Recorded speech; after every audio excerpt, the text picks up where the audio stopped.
I'd like to call the meeting to order. This is the annual meeting of January 31st, 2025. The first order of business will be the Pledge of Allegiance. So everyone please rise. Followed by a moment of silent reflection. I pledge allegiance to the flag of the United States of America, and to the republic for which it stands, one nation, under God, with liberty and justice for all.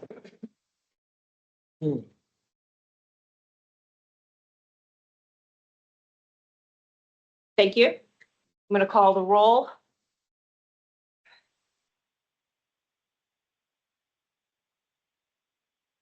Okay.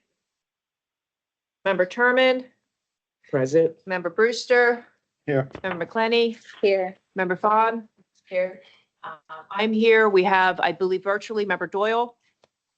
Present. Member Shakir. Present. Ms. Gursky. Present. Member Berginger. Sorry, Tom. Didn't mean to push for that. Yeah. And then Member Totten is also here in person. Correct? Present. Thank you. All right. The first order of business is a report from the nominating committee. This will be from Member Turman. Member Turman. Thank you, Madam Chair. Before I offer the committee slate of officers for 2025, I would like to thank my fellow committee members, Ali Dole and Lori Mikowski, for their assistance and guidance. The slate of officers recommended by the nominating committee for the calendar year of 2025 is as follows. Chair, Jennifer Liptak. Vice Chair, Senator Nick Pescatano. Secretary, James Brewster. Treasurer, Ali Dole. In addition to these officers, the nominating committee is recommending the election for the following staff members to act as assistant officers. Dominica Brown and Peter Shank as assistant treasurer, and Michael Citra, Diane Williams, Julie Lashendar, Catherine Lucas, Nicole Shell, and Jane Horrendous as assistant secretaries. Thank you. Does that conclude your report? That concludes my report. Thank you. So we have the slate of officers for, as recommended by the nominating committee. I'm going to ask, are there any other nominations? Any other nominations? Any other nominations? Hearing none, I'm going to ask for a vote. I can vote. Can I vote as a slate? What would you like? Okay, I'm going to ask. Thank you.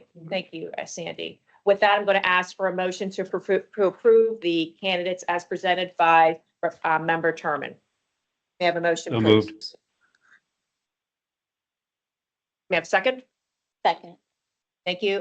Motion and second being made. All those in favor, please signify by saying aye. Aye. Aye. Any opposed? Motion carried. Thank you very much. I'd like to thank again Member Turman and the members of the nominating committee for their report and work today. I'd also like to thank the board for their vote of confidence and continuing me as the chair of the PRT. It's a great honor and I really do appreciate it. With that, if there's no other business for the annual meeting, hearing none, I'm going to conclude the annual meeting. Now we will call to order regular meeting of the board. With the board called to order, we already recognized members who are present from the prior meetings. I'd like that for the minutes. The first order of business for this meeting would be approval of minutes. We have the approval of minutes for the November 22nd, 2024 regular meeting. I will ask for a motion to approve. So moved. Second. Motion second having been made. I ask all those in favor, please signify by saying aye. Aye. Aye. All those opposed? Motion carries. Thank you. Our next item of business will be a report from our Chief Executive Officer, Catherine. Thank you. Good morning, Madam Chair, members of the board, and everyone who has joined us today. I hope we all have thawed out a bit and are ready for the rain and then more snow. Thank you for coming out to visit us today. And for the folks who are joining us remotely and staying in from the rain, I'm a little jealous, but here we are. May I have a moment of silence for the employees, active and retired employees who have passed away since last we met. Operators Francis Bajak, Matthew Clifford, James Diebold, Lawrence Harms, Andrew Kristoff, Joseph Phillips, Richard Schilling, and Chester Zagowski. Assistant Manager of Bus and LRT Electronics, Jason Haid. Dispatcher Lloyd Neal, Service Assistant Arthur Ellis, Carhouse Shifter Walter Grohl, Sign Painter Henry Watson. And this list is not our most current list. So Karima, we're thinking about Kathy today, and we'll have her on the list next week. But this, we're just thinking about you guys. May I have a moment of silence? Thank you. I have a lot of comments, and I have a lot of friends. And so to paraphrase Chichi Rodriguez, who is so rich as to have too many friends. So I'm going to go off script, which makes my communications folks unhappy, but here we are. There's a lot going on to talk about, so let's start with bus line redesign. When we do our jobs in transit, we focus on the folks who are most likely to use transit. And we know empirically that is our folks who are lower income, our folks living in denser neighborhoods, our folks who have people under 16 or over 65 in their families. There is a relationship between the greater number of children in a household and the use of transit. There is also a relationship between you are a single parent, but you're a custodial mother, you're more likely to use transit. I say all this to put out there that when transit talks about equity, we don't do this because there is a directive somewhere that says you have to look at the E word. It is our job. It is our job to provide the best access to all the really amazing things going on in Pittsburgh and Allegheny County for everyone who could use it. So when we come out and we come to meetings, we focus on our friends who we know already use us. If that looks like what we would have called equity a couple of weeks ago, that's us doing our job.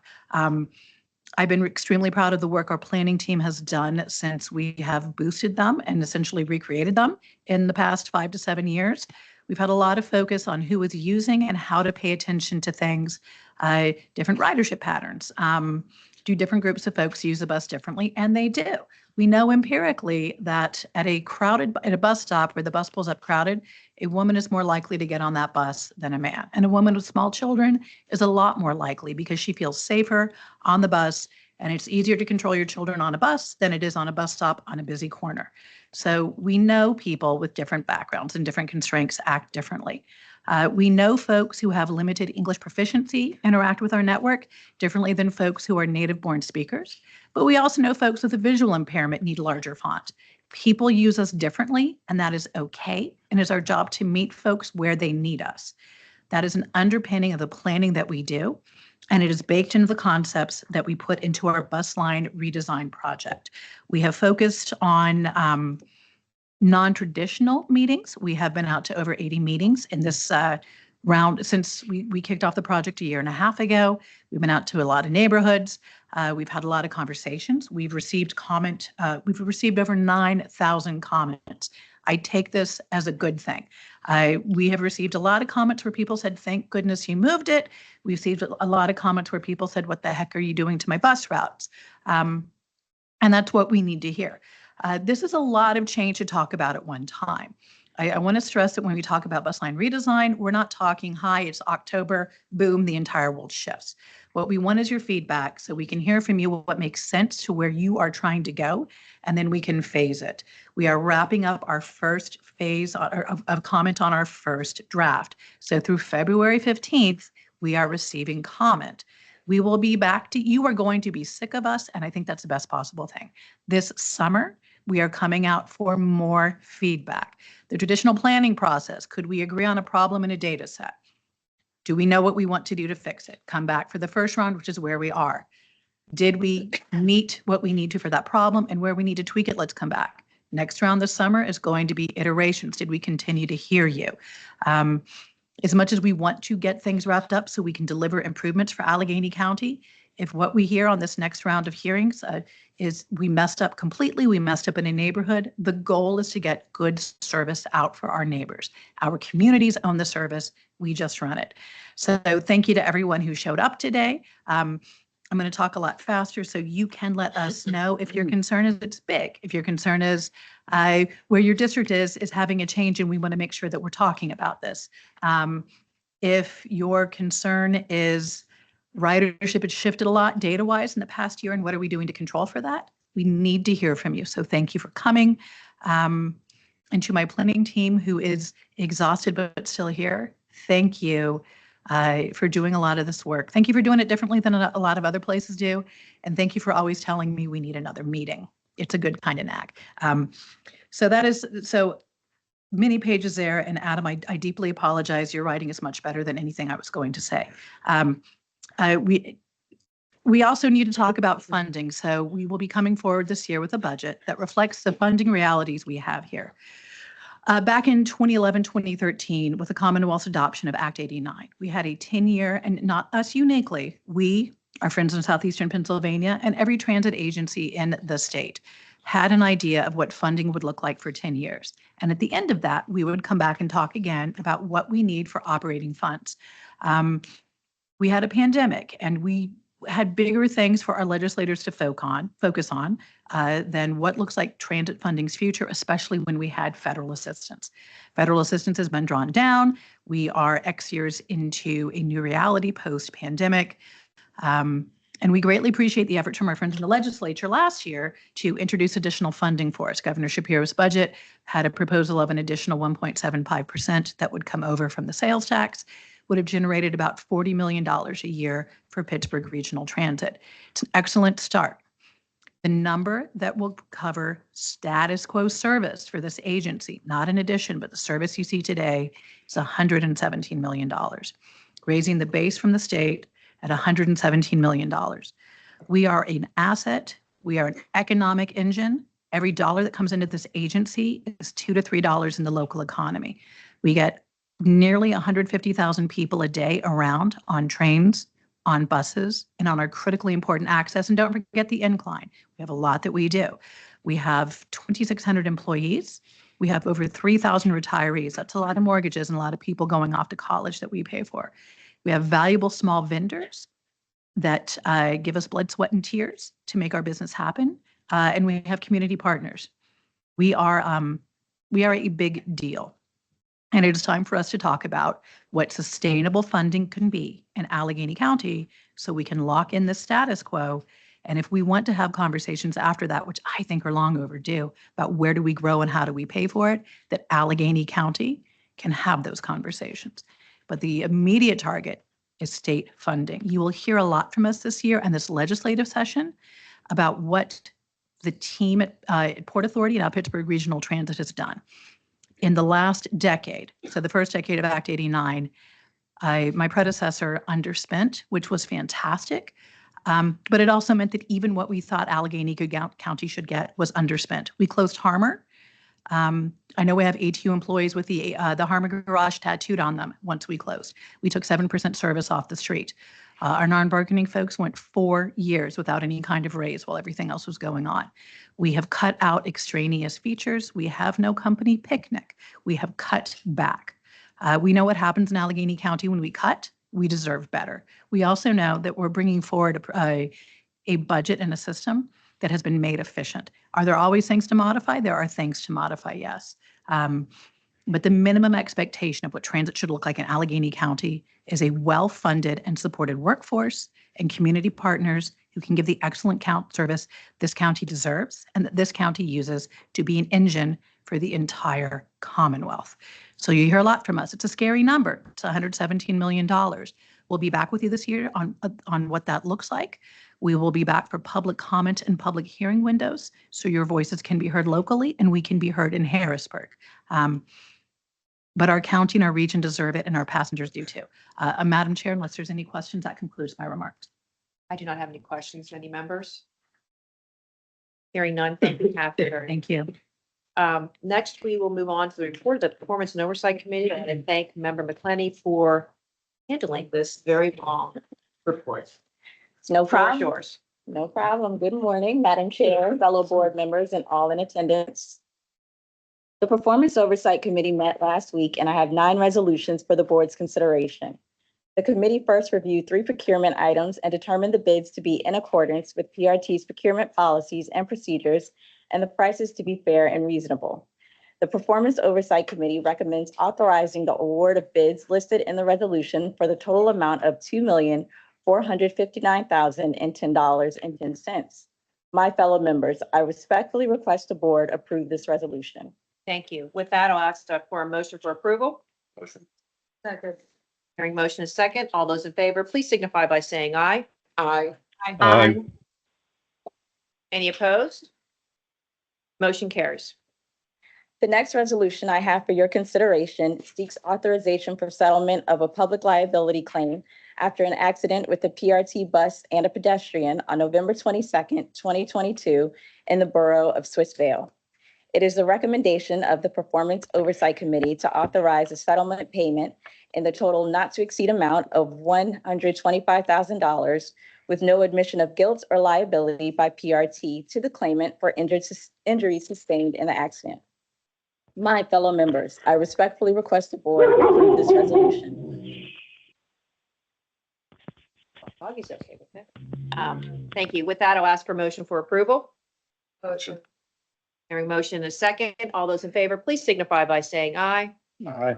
Aye. Any opposed? Motion carries. Pursuant to the FTA Safety Plan Rule, PRT must review its Public Transportation Agency Plan, or PTASP, on an annual basis to determine if further changes and/or updates should be made, and all changes and updates must be approved by the Board of PRT and the Pennsylvania Department of Transportation's State Safety Oversight Agency. After receiving a presentation by PRT's Chief Safety Officer, the Performance Oversight Committee recommends that the board adopt the updated 2024 PTASP presented to the committee. My fellow members, I respectfully request the board approve this resolution. Thank you. With that, I'll ask for a motion to approve. Second. Motion, hearing a motion is second. All those in favor, please signify by saying aye. Aye. Any opposed? Motion carries. PRT requires a pool of firms to provide temporary technical and clerical support on an as-needed basis. A request for proposals was publicly advertised, and PRT received 15 proposals for the clerical support services and 14 proposals for the technical support services. The Performance Oversight Committee agreed to recommend the 5 highest-rated proposals listed in the resolution be awarded contracts to perform the services in both categories. My fellow members, I respectfully request the board approve this resolution. Thank you. With that, I'll ask for a motion to approve. So moved. Hearing a motion is second. All those in favor, please signify by saying aye. Aye. Aye. Any opposed? Motion carries. The next 5 resolutions seek authorization to award construction contracts for various projects. The first resolution is seeking authorization to extend and amend contracts for general ancillary construction services for upgrades and improvements to property and facilities owned and/or operated by PRT. At its January 2022 meeting, PRT's board authorized an award of contracts to provide services on a work order basis in the fields of general highway construction, general building construction, plumbing construction, electrical construction, HVAC, and railroad construction. The Performance Oversight Committee recommends extending the contracts with Tedesco Excavating and Paving Incorporated for the plumbing contract, TSB Inc., doing business as Schultes Electric for the electric contract, SSM Industries Inc. for the HVAC contract, and Railworks Track Services Inc. for the railroad construction contract 1 additional year with no increase in the total authorized not to exceed amounts for each contract. The Performance Oversight Committee also recommends extending the general highway contract with Michael Fasciano Contracting Incorporated for 1 additional year and increasing the total authorized not to exceed amount an additional $4,703,900 and extending the general building construction contract with Archon Contracting Incorporated 1 additional year and increasing the total authorized not to exceed amount an additional $3,852,958. My fellow members, I respectfully request the board approve this resolution. Thank you. With that, I'll ask for a motion to approve. May I have a second? Second. Hearing a motion second, all those in favor, please signify by saying aye. Aye. Aye. Any opposed? Motion carries. The next resolution seeks authorization to award construction contracts for the Harmer Garage Roofing, Mechanical, and Interior Improvements Project. After review of the bids received, the Performance Oversight Committee recommends entering into 4 contracts with various specializations. It is recommended that the general construction contract be awarded to Allegheny Construction Group Incorporated in the amount of $4,968,000. The mechanical construction contract be awarded to Scalise Industries Corporation in the amount of $2,261,500. The plumbing construction contract be awarded to Newman Plumbing Incorporated in the amount of $1,373,000.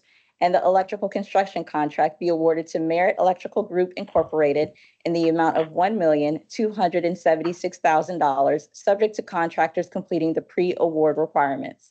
My fellow members, I respectfully request the board approve this resolution. Thank you. With that, I'll ask for a motion to approve. Motion. Second. Hearing a motion second, all those in favor, please signify by saying aye. Aye. Any opposed? Motion carries. The next resolution seeks authorization to award construction contracts for the South Hills Village Rail Center and South Hills Junction Improvement Project. After review of the bids received, the Performance Oversight Committee recommends entering into 4 contracts with various specializations. It is recommended that the general construction contract be awarded to Waller Corporation in the amount of $4,229,300. The mechanical construction contract be awarded to Quality Mechanical Services LLC in the amount of $571,000. The plumbing construction contract be awarded to Wheels Mechanical Contracting and Supplier Incorporated in the amount of $780,000. And the electrical construction contract be awarded to Sargent Electric Company in the amount of $422,000 and $422, I'm sorry, I don't know why I'm getting so. It's all right. $422,000 and $238,000. I'm sorry. Oh, yeah. Subject to the contractors completing the pre-award requirements. My fellow members, I respectfully request the board approve this resolution. Before, I would have messed up 75,000 times before that point. So I think we agree. The numbers started coming in too much. With that, I'll ask for a motion to approve. So moved. Hearing motion second, all those in favor, please signify by saying aye. Aye. Aye.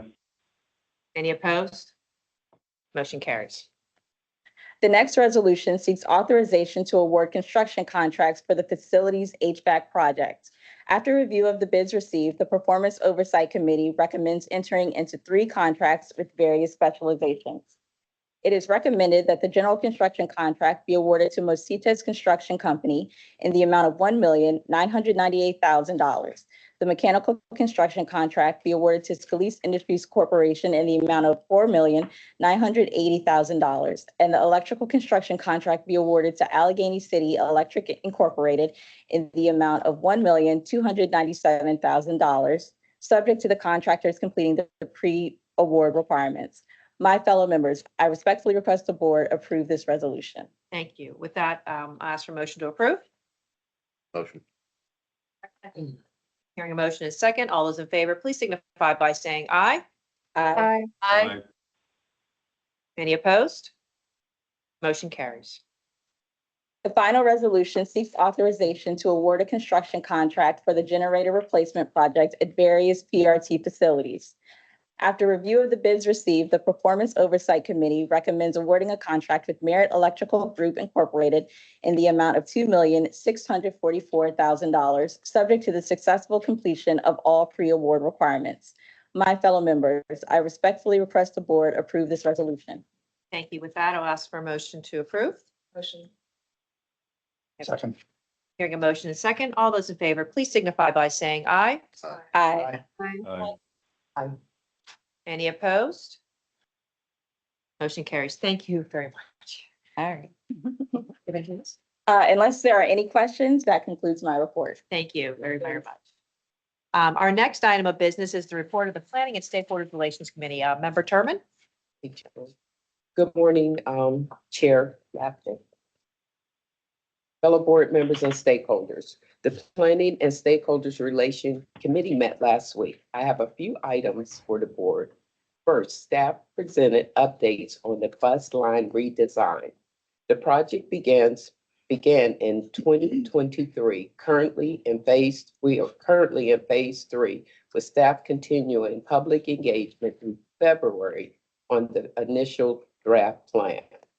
Following the engagement period, which has been extended by 6 weeks and nearly doubled the initial engagement events, a second proposal will be drafted, another round of public engagement starting in the spring. The goal of the project is to improve service quality and reliability, prioritize equitable investments, and expand connections with the network to support higher frequency and more accessibility. Next, staff presented a planned February 2025 service changes. These changes, which are effective February 23rd, 2025, include all 3 rails service bus routes affected by the Mount Washington Transit Tunnel closure will be detoured through October due to that project. The red and blue lines will travel through Allentown on the weekdays, and the silver line operating between Library and Washington Junction. All 3 lines will serve Allentown on the weekends. There will be an added temporary light rail stop on Warrenton Avenue and Allen Street in both directions.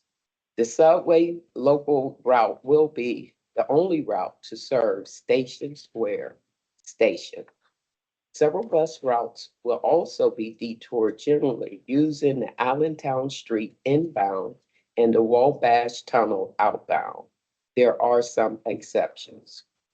Also included in the normal changes are new routing in East Liberty for 2 routes, new routing in Greenfield for 1 route, runtime adjustments, frequency changes, span services changes, and others.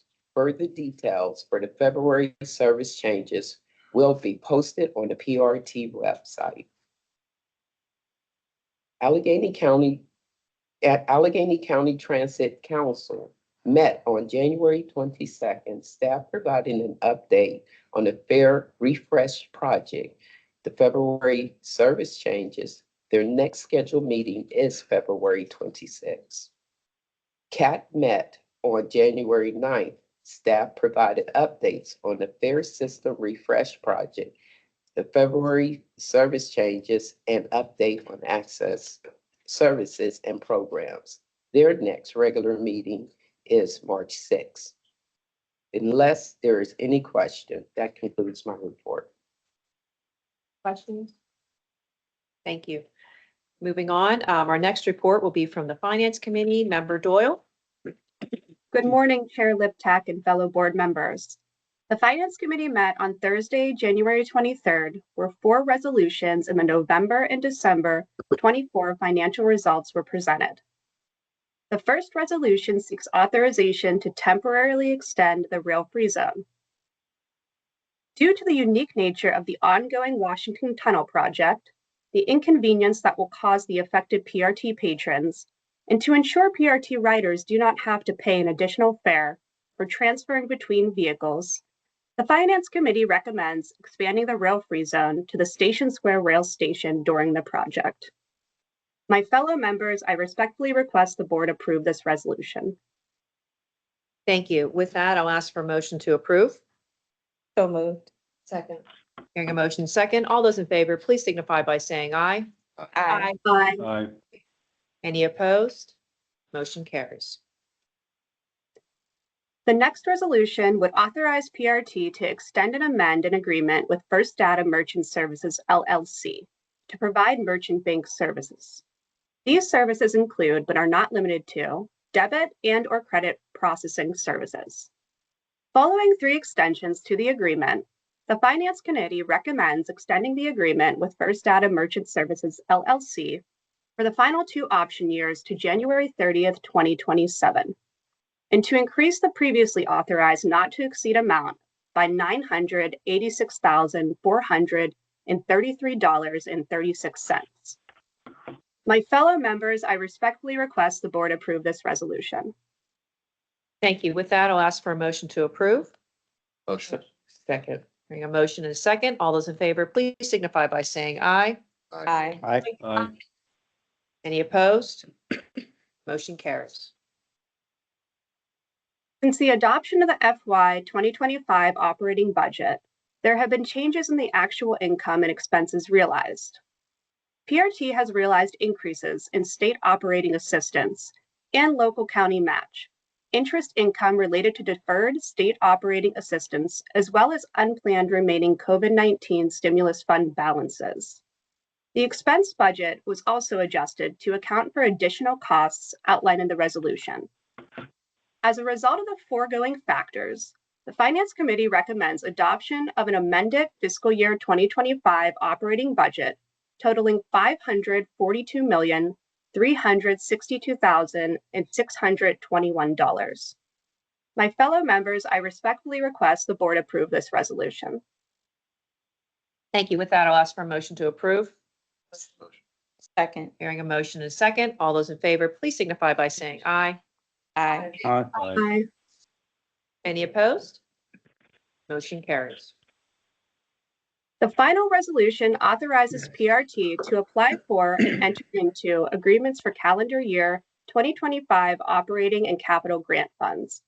In many instances, the time period for developing and submitting applications for a grant and/or entering into the grant agreement for funds awarded is limited, requiring PRT to move promptly to timely submit the application for available funds. This resolution would allow PRT to submit applications in a timely fashion for grants that become available in calendar year 2025.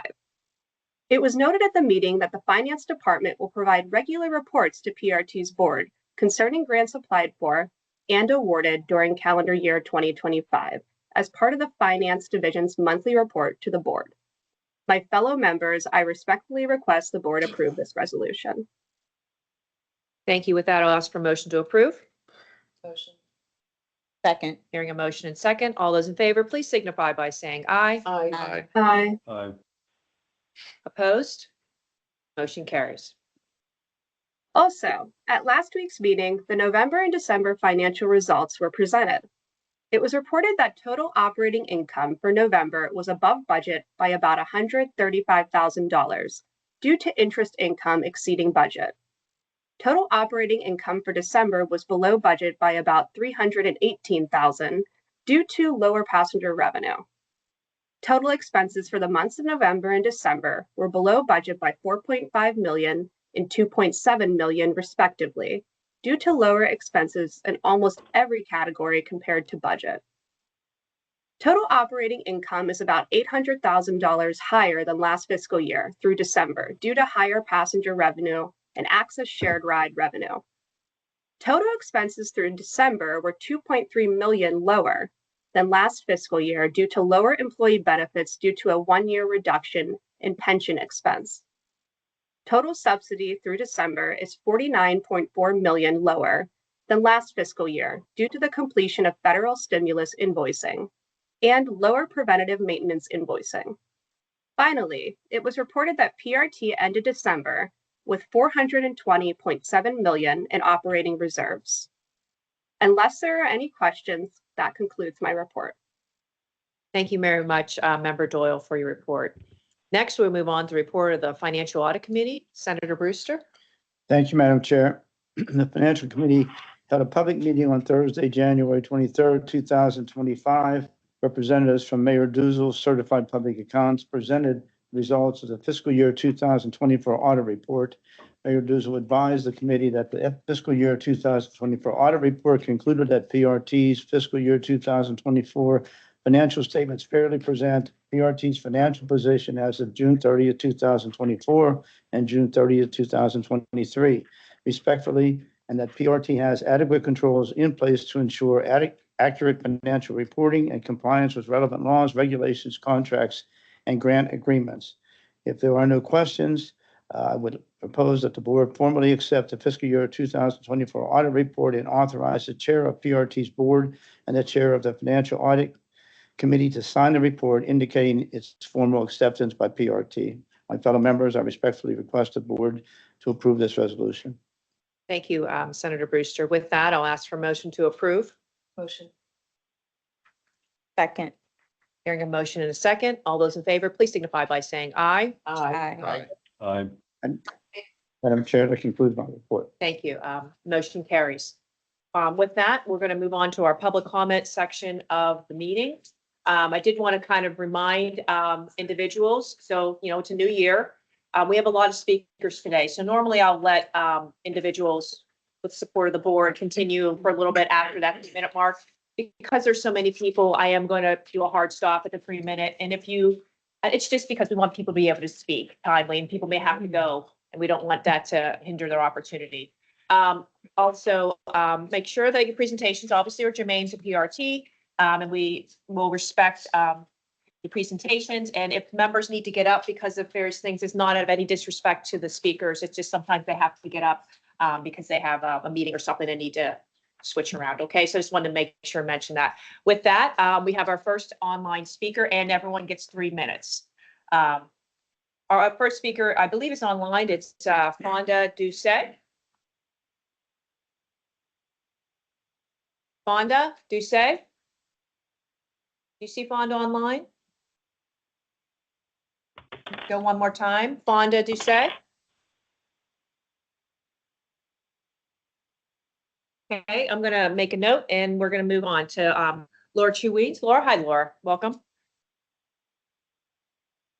You have stuff for that. You can give it to Diane. That'll make it easier. Then you can speak. She'll give it to us. Thank you.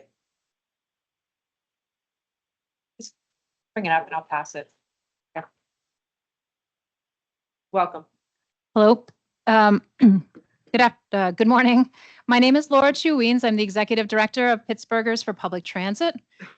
Today, I want to address the PRT board directly. You have a very important responsibility with this bus line redesign. You will ultimately decide whether to approve a plan that radically reshapes our transit system, and you are accountable to the consequences of that decision. Whether the bus line redesign makes the system better or worse, whether it grows ridership or craters it, neither is a foregone conclusion. But you are starting from a deficit because disruption is itself a harm and will cost riders, at least at the outset. It is possible to overcome that disruption and to have a transit system that works better for more people on the back end of that, but it is not a decision to be taken lightly. So ask questions, be critical. If it is complicated for you to understand, imagine how it feels to be a rider trying to grasp the scope of this. If you are a low-income person without reliable internet access or a computer, if you are an immigrant and English is not your first language, if you are blind and you cannot see the route maps, if you are a parent uncertain about whether your teenager's public high school will be closed and you don't know what school they'll be zoned for next year, if you bought or rented a home believing the route you rely on to get to work would be there tomorrow because it's been there for 50 years.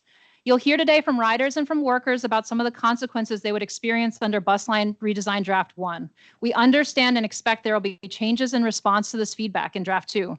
But we also want to highlight how the bus line redesign is not just shifting lines on a map, but it will change the course of people's day-to-day lives, the working conditions of your employees, and everyone's ability to live and thrive.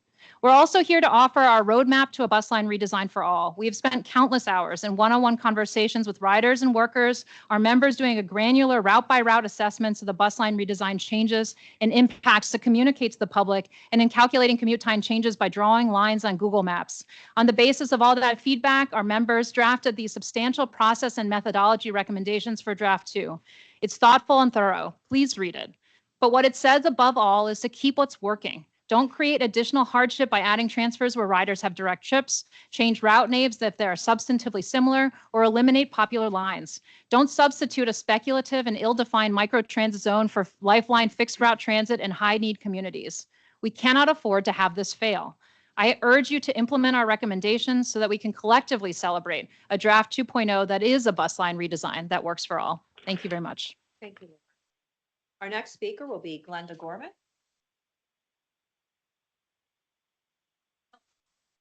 Hoda, I apologize.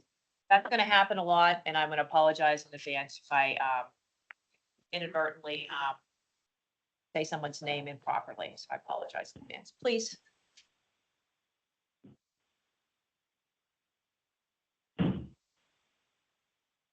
Thank you, Laura, for helping her.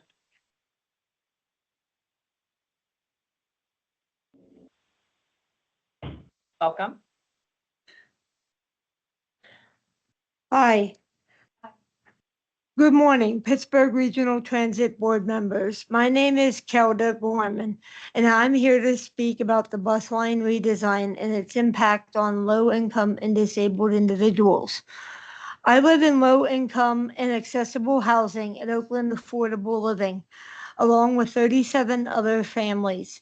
The most important destinations for me and other residents are the South Side, where we buy groceries, in the 5th and Forbes Oakland corridor, where most of us seek health care.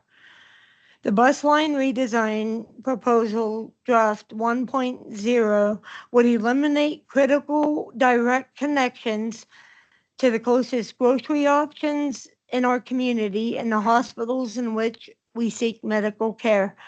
Although the proposed D81 will connect to new grocery stores, they are a much longer commute away and often require many transfers. I know that the proposed D81 service frequency on Sundays every 40 minutes to 1 hour would make what is already a shoddy system very, very much harder and would require a lot of time waiting in the cold. I also want to say something about the process in which this redesign is being done. Many of my friends and people in the communities I participate in don't even know that this is happening or have been able to give their feedback because of lack of accessibility with the maps and the communications about how this process is going to go and how it will affect them. I'm a person who understands that and uses the bus all the time, and I have had a very hard time figuring out what is going on and how that would affect me. How much harder would it be if you were blind or low vision, or if English was not your first language?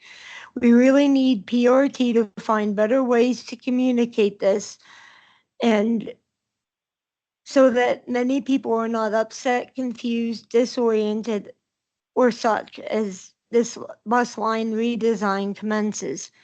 From the perspective of someone with learning disabilities, every change to the public transit system takes a very long time to get used to. That is true with the schedule and route changes within the existing system, which is much less change than is being proposed with the bus line redesign.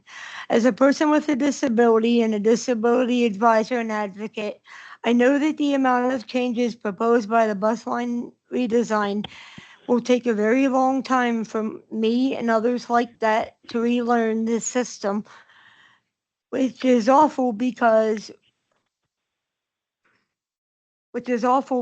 we rely on these systems to equitably service us. And that, I don't mean to cut you off, but do you mind just finishing up? I think that was a 3-minute mark. yeah, thank you. Yeah, and I just lean on PRT to make the communication more accessible. Our next speaker is Amy Zeiss. Amy here? Amy. Hello, can you hear me? Amy online. Hi, Amy. Yeah, sure, you're up. Please begin. Great, thank you so much. My name's Amy Zeiss. I appreciate your time today from the board. I wanted to make a couple comments. First, I'm sure you're aware, but many of us were sent the wrong link earlier, and I know mistakes happen, but I mentioned this before. I would really urge PRT to consider live streaming these meetings on another app. I was really interested in hearing Catherine Kellerman's opening comments. Completely missed them because, well, I had no way to get in. Also, it's so difficult. Like, if you want a more transparent meeting, you need to live stream it on YouTube or on a web page, a landing page that I don't need to email you in advance to get the link to. I don't think that it violates the sunshine laws, but I feel like it's not in the, in the spirit of the law. And now I'm going to have to wait probably 2 to 3 days for the video to get on YouTube. So I apologize if any of these things were addressed earlier. But my main comment today, I wanted to say that I know myself and many other transit nerds in the area are looking forward to the annual service report. It's usually out by now. I and others were very alarmed to see the ridership drop last year, which was then explained as like a data anomaly. And this report should speak to that. So I would urge you to release it so we can all read it. I'm really looking forward to that. And my other comment today, and I'll wrap this up, is again about communication. I myself and others have observed most people riding on the trains were completely unaware that they've been stopping downtown and not running through. I was aware of it because I read all the news and I watch the local news, but I just find it baffling that like an average rider could look up directions on Google Maps or Transit, even on your own apps, and not know that the trains aren't running through. For example, my friend Armin relayed his experience on social media of looking up Google directions, biking downtown to Wood Street. The train was late, getting on the train, and then only going one stop. And not realizing that the train was cut off until he got to Steel Plaza and it's like last stop. He ended up giving up and getting an Uber because he was so late. I find it baffling that there's not just signage. If you get on at Wood Street, you should know that that train's only going to take you one stop. It's very frustrating for riders, and it's baffling to me that there's not physical signage in the stores. And also, I will, sorry, I'm going to close up now. But when I signed up for this meeting, I did mention communication and as the subject and topic, and someone from your staff, Darcy, reached out to me proactively. So thank you for that, for, asking for my feedback and following up in depth. She was very professional and kind. So thank you. Thank you, Amy. Next, we have Yvette Mangala Winston. Hello, welcome. Okay. Good morning.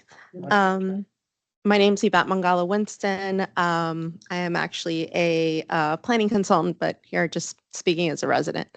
I've been working with the Greater Hazelwood Community Collaborative, trying to respond and understand the PRT bus line redesign project. So I just want to first say that I know PRT is trying to make the best changes possible, for all residents and weighing the pros and cons. But we have a handful of Greater Hazelwood organizations have done an analysis of the impacts of the current proposal. And I just urge the board to read our letter that was sent over to the PRT bus line redesign team on January 30th from Lauren Corsi on behalf of the Greater Hazelwood Community Collaborative with some considerations for the next draft. I also understand that this is in progress and there's a draft, another draft in the spring, but I urge the board to clarify the process for the final approvals of the redesign efforts and how the community engagement will actually be applied. My understanding is that after the next draft in about 18 months or so, they would be implemented. So just ask the board to make that as clear as possible what the process is. And I also just want to add a minor thing in the spirit of transparency of what the last caller said, that actually there's the wrong address on the website for this meeting.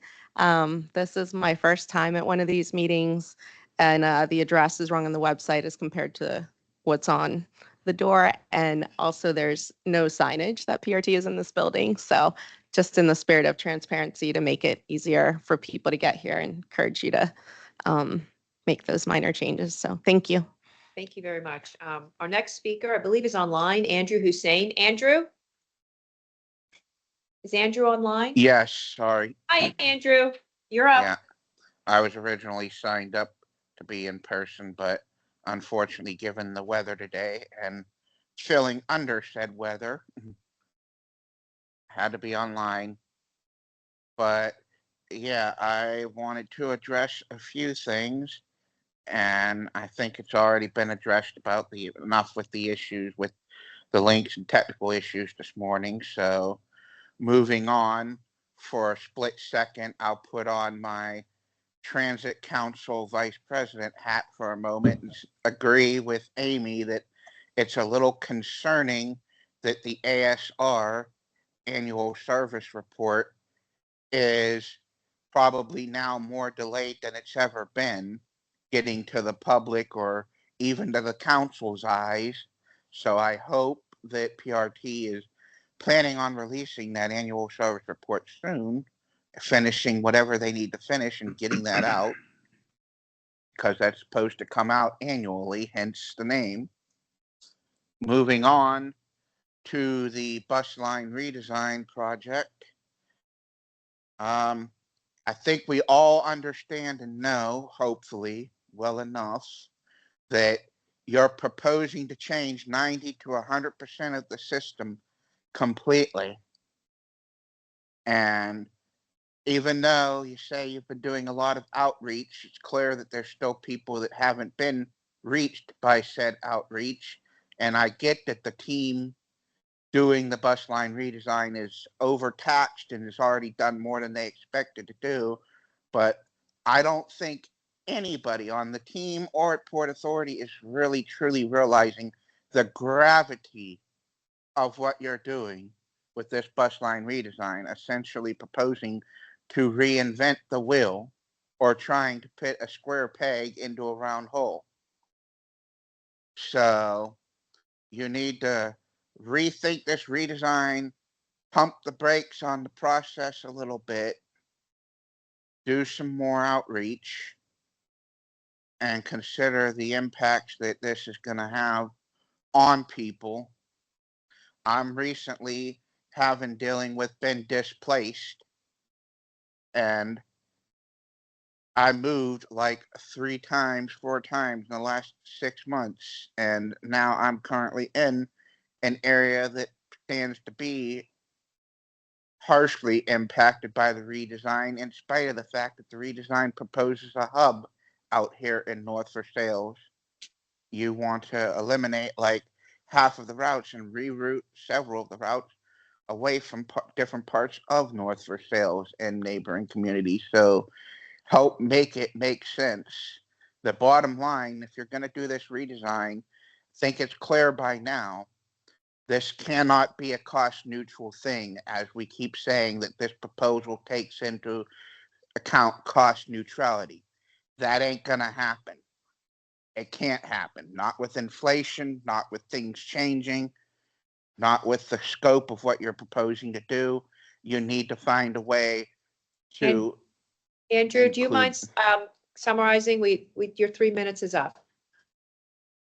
All right. Well, that basically concludes that portion. The final thing too was just going to be on this fare system refresh. I approve. I hope you get the thing out there, but I will say that hopefully you look at a little bit more help and options for people who still have Connect cards from whatever, whether it's in their sock drawer or giveaways, whatever, to transfer Okay, those funds. All right. Thank you, Andrew. I'm going to have to move on to the next speaker. Thank you very much. I'm glad you were able to get online today. Hopefully we'll see you at the next meeting. Our next speaker is Fred Mergner. Hello, hopefully I didn't mess up your name too bad. Thank you. Welcome.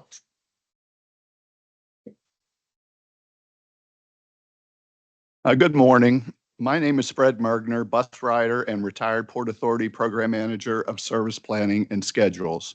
There is no doubt that the COVID-19 pandemic had a serious impact on public transportation. Commute and ridership patterns seem to have been forever changed. As a result, this seems like the right time to review the transit network and propose some changes that would offer a service appropriate to today's needs. But that is not to say that the entire network should be deconstructed and rebuilt in a way that is unrecognizable to its users.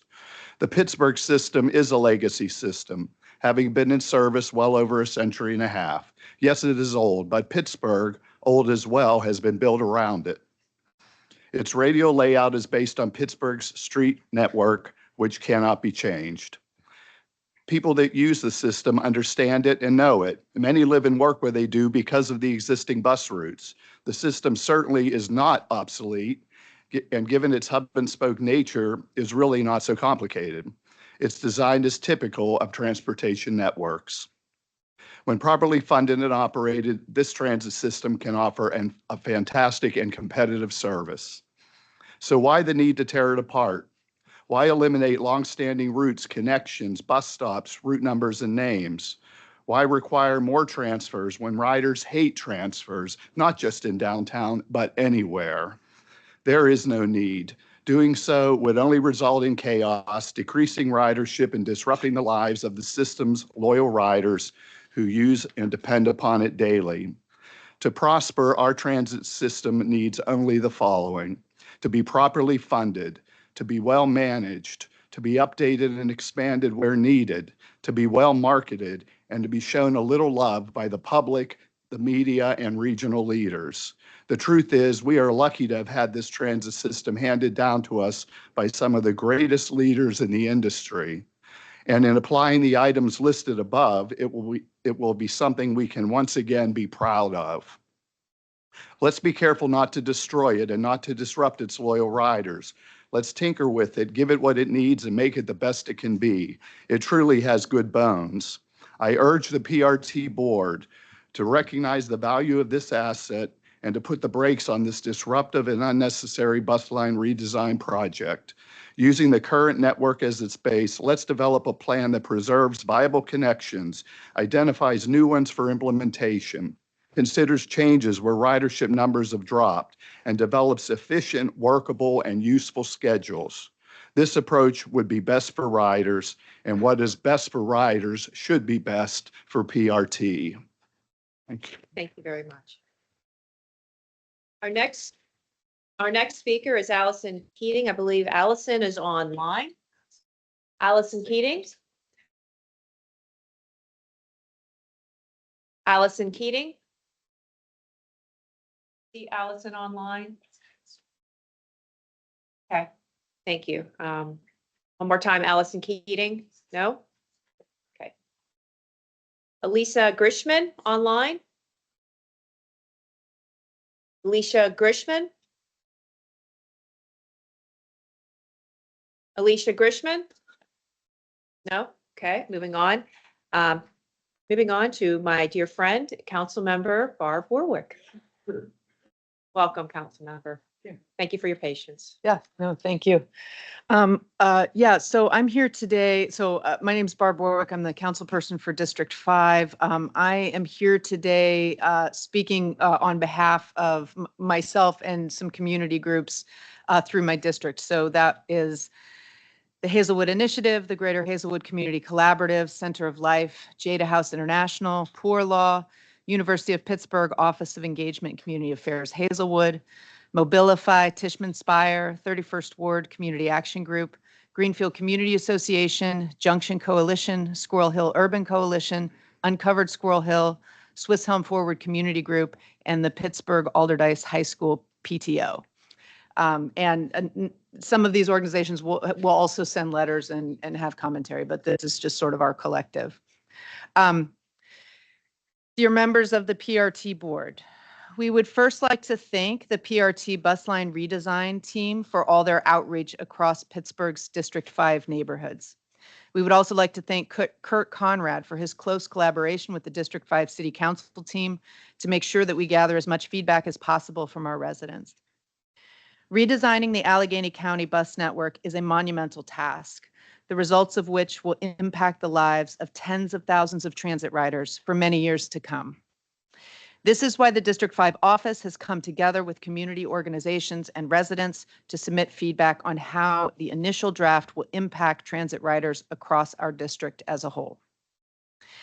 We have grave concerns about cuts to existing service and the loss of one-seat connections to critical destinations for residents in Hazelwood, Glen Hazel, Greenfield, and the 31st Ward.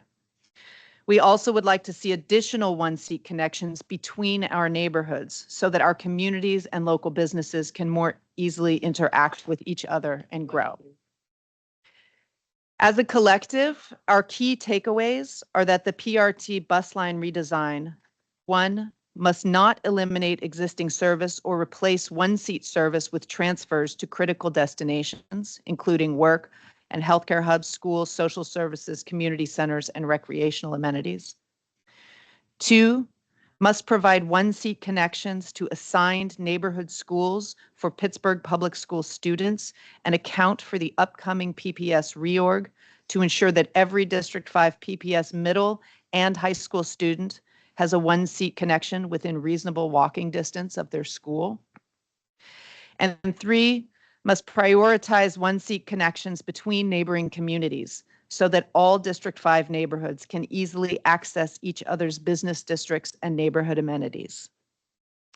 Attached to this letter is a list of key bus stops in all District 5 neighborhoods with corresponding critical destinations which residents should be able to reach on a one-seat ride. Many of these connections are already possible in the existing network, and losing them would be devastating to residents who have come to rely on them. In addition to providing feedback on the proposed bus line redesign, we implore Governor Shapiro and our state representatives to allocate sufficient dedicated long-term transit funding in Pennsylvania to provide Pittsburgh and Allegheny County residents with the world-class public transit service they deserve. Thank you for taking the time to consider this feedback and for everything PRT does to keep our residents and communities connected. And now this is just from myself separately. I know how hard it is with government organizations. We are so siloed. We are always focused on our own thing. But as we mentioned, there's the Pittsburgh Public School Reorganization. Just yesterday, the city of Pittsburgh had the kickoff for its citywide comprehensive plan. This is the first time ever in the city's history that we have done a comprehensive plan. And the outreach that is going to happen with that is a critical opportunity for PRT to work together with the city of Pittsburgh and then the broader Allegheny County and our municipalities around to figure out how our bus line fits into what residents are asking for and what we're going to find out through this plan. So I really encourage that collaboration. I appreciate the collaboration so far. And I too will also do what I can to help bring other electeds from around to the table to make sure that we're all working together on this. So thank you very much. Appreciate it. Julie Dahl. Hi, Julie, welcome.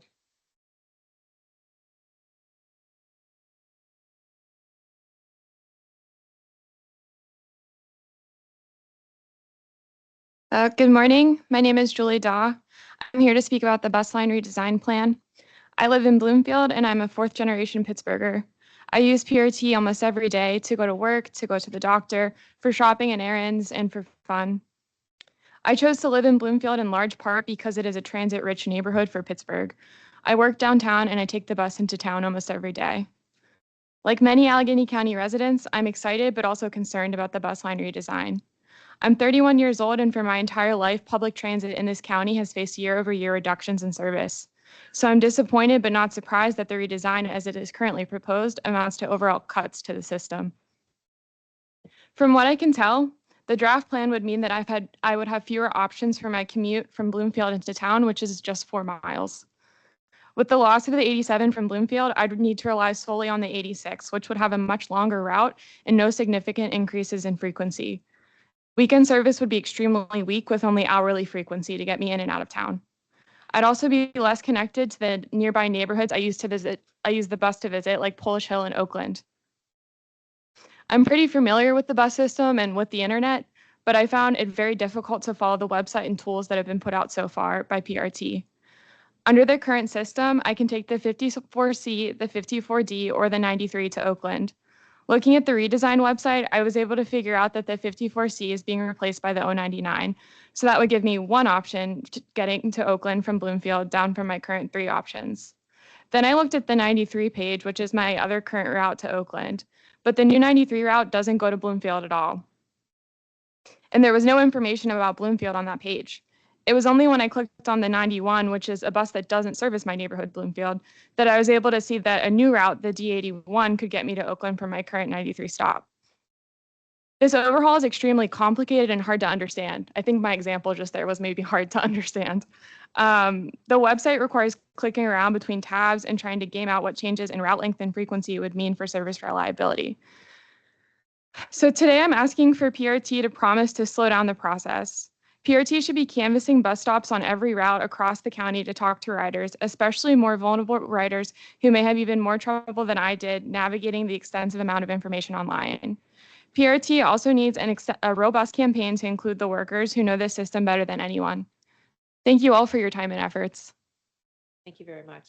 Next is this famous man here, John Tagg. Hi, John. Hi, John. Miss you.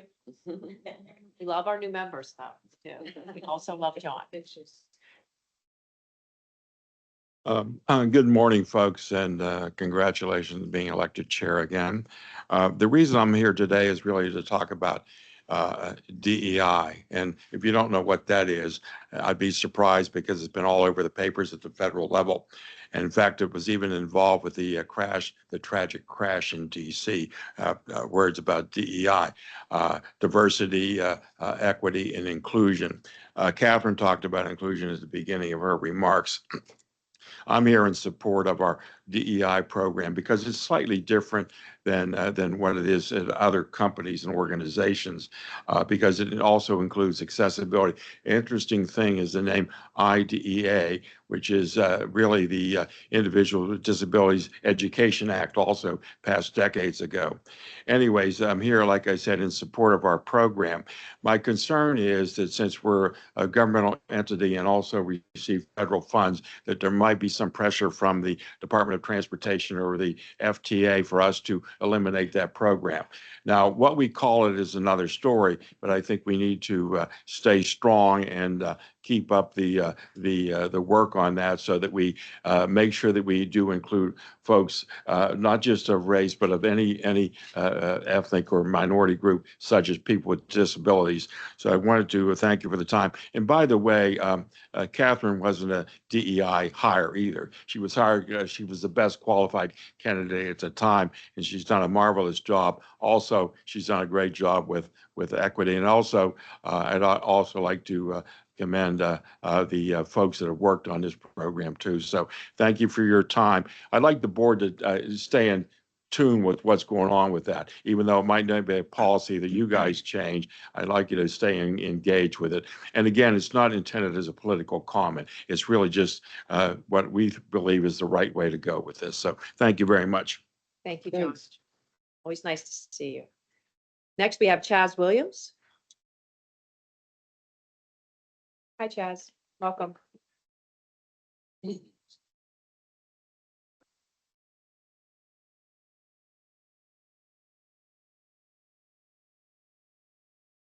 Welcome. Thank you. It is with great concern that I speak to you today. I have concerns about the behavior of your management who feel that they can threaten the life and safety of others and the cavalier way in which it's possibly being addressed. On the evening of December 11th, 2024, I was out with some friends, and we went to a bar in Clarendon to have some food and drinks. Once we got there, we saw that Andre Carr was in the establishment. Because we didn't believe there to be any problem, we went to speak to him, but was met with hostility while he was representing this organization by wearing his PRT supervisor shirt. As we quickly bypassed greeting one another, he told my friend that I could not be in this bar, which happens to be a public establishment. This caught us off guard, and we tried to come to an understanding about his issue, but he was adamant about the fact that I needed to leave for my own safety, which I didn't understand why my safety would be in question. As an attempt to de-escalate the situation, we decided to go to another establishment. In doing so, we arrived at the second establishment where we were met by two men in the parking lot who were contacted by Andre Carr, and he told them not to let us in. As another discussion arose, one of the men, who is Andre's nephew, went to his car, grabbed a gun, as he told us that we could not come in the bar. He looked me in my face and asked me if I knew Andre Carr, but I didn't respond. But he proceeded to say that he's Pierre Carr, and I wasn't allowed in that establishment. As the conversation concluded with the other men, we got back in the vehicle and left. The next day, I emailed Catherine Kellerman and Mike Citra to inform them of this incident. I received a response from Mike Citra stating that they will review, not investigate, the incident. Furthermore, he went on to say that PRT police doesn't have any jurisdiction in Clarendon outside of PRT transit vehicle or commercial activity or criminal activity, which is not true. I will make you aware of the case of the Commonwealth versus Furman filed with the Supreme Court that was decided in December of 2002, where the Supreme Court made clear that the Port Authority Police has the ability to exercise all powers of any local police department. And because they have service in Clarendon and the incident involved one of your employees, the police report can and should be filed with the PRT Police Department along with the Clarendon Police Department. I am concerned about the integrity of this investigation, as I feel like this will try to be brushed under the rug. In speaking with PRT Police Chief Porter regarding this incident, he pretended to make a report, but what is more alarming to me is that he specifically asked me for my personal information. And I would like to know why he asked me for my information and didn't file that report. I feel like my personal information is now compromised, and I wish to be contacted by a PRT representative to be informed about how my personal information is being handled. Because even though Chief Porter may or may not have taken the information, it is still on a recorded line. It is a travesty to have these individuals in these positions who conduct themselves in a manner as if they believe that they could never have any consequence. Mike Citra, who gives oversight to your legal matters, have been giving me false information since September of 2023. He thought that he could convince me that an organization such as this does not maintain any records of former employees when I submitted a right to know request. But somehow that same information was released in an article from your director of HR that was dated October 14th, 2024.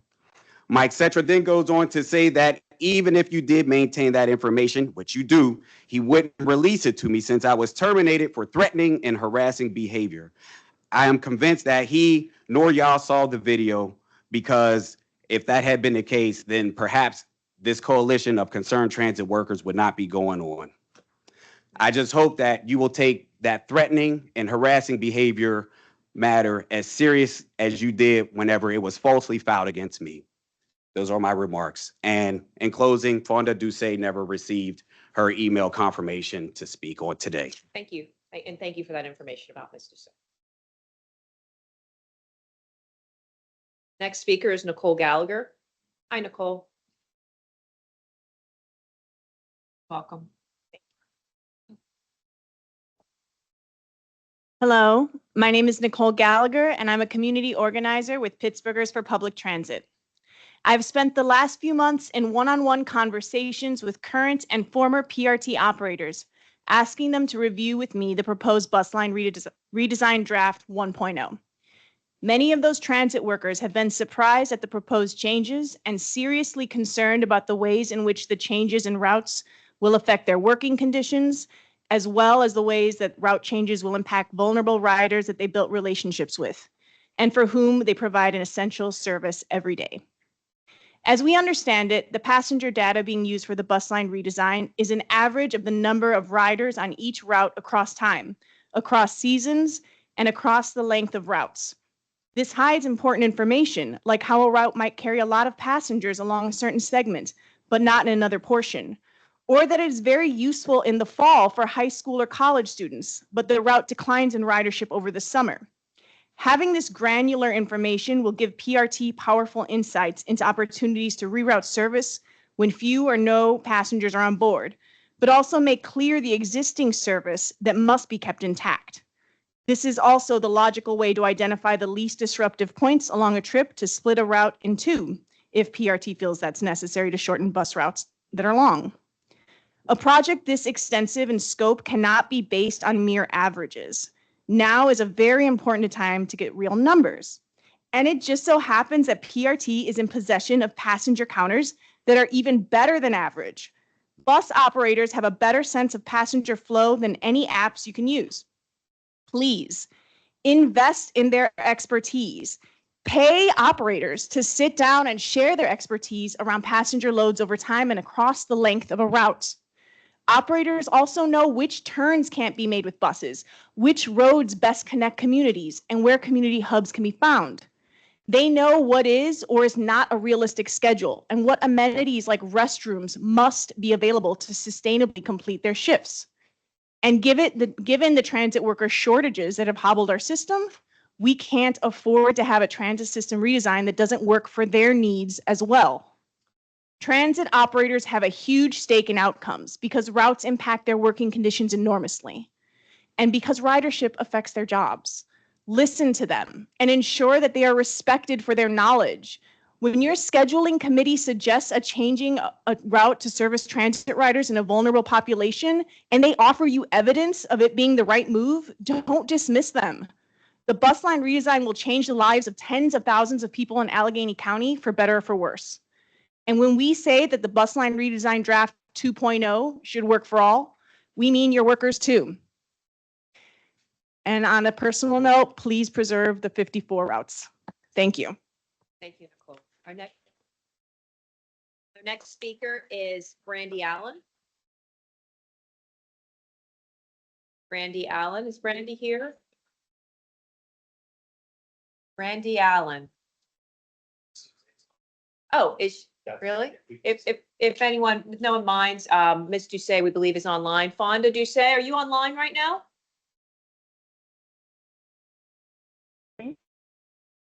Fonda Doucet? Yes, can you hear me? You are, yeah, okay. Sorry if there's any confusion with the confirmation. Your 3 minutes begins now. Thank you. Thank you very much. Thank you for allowing me to speak today. This message is for Local 85. Please survey your members to see, or former members, to see if they were adversely affected by FMLA. It could be that their FMLA case was mishandled, as was one of the HR people's FMLA mishandled. They may have been termed unjustly because their FMLA information was not properly handled.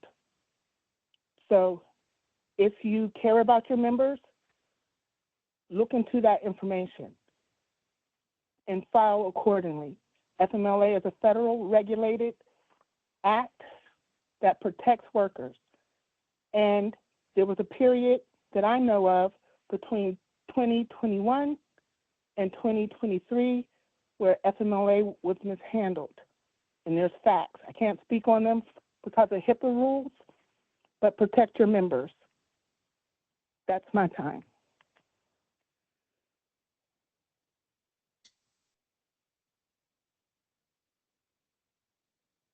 Thank you. Thank you, Ms. Doucet. And I believe Brandy Allen is not here. So we're going to move on to Vincent Brandon.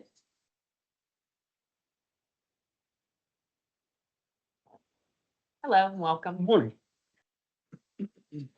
Oh.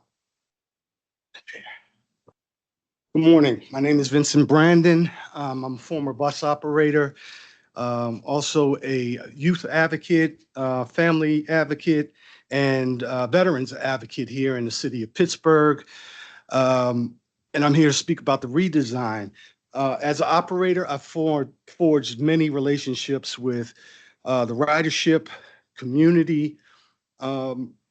So I have firsthand experience with the youth families, the elders in the community, ADA passengers, and veterans. I'm also a veteran, and how this redesign may impact the ridership here, specifically how it was impacted during COVID which is a good example, I think, of how the redesign could negatively impact our communities. Quite often, routes changed, routes had name changes.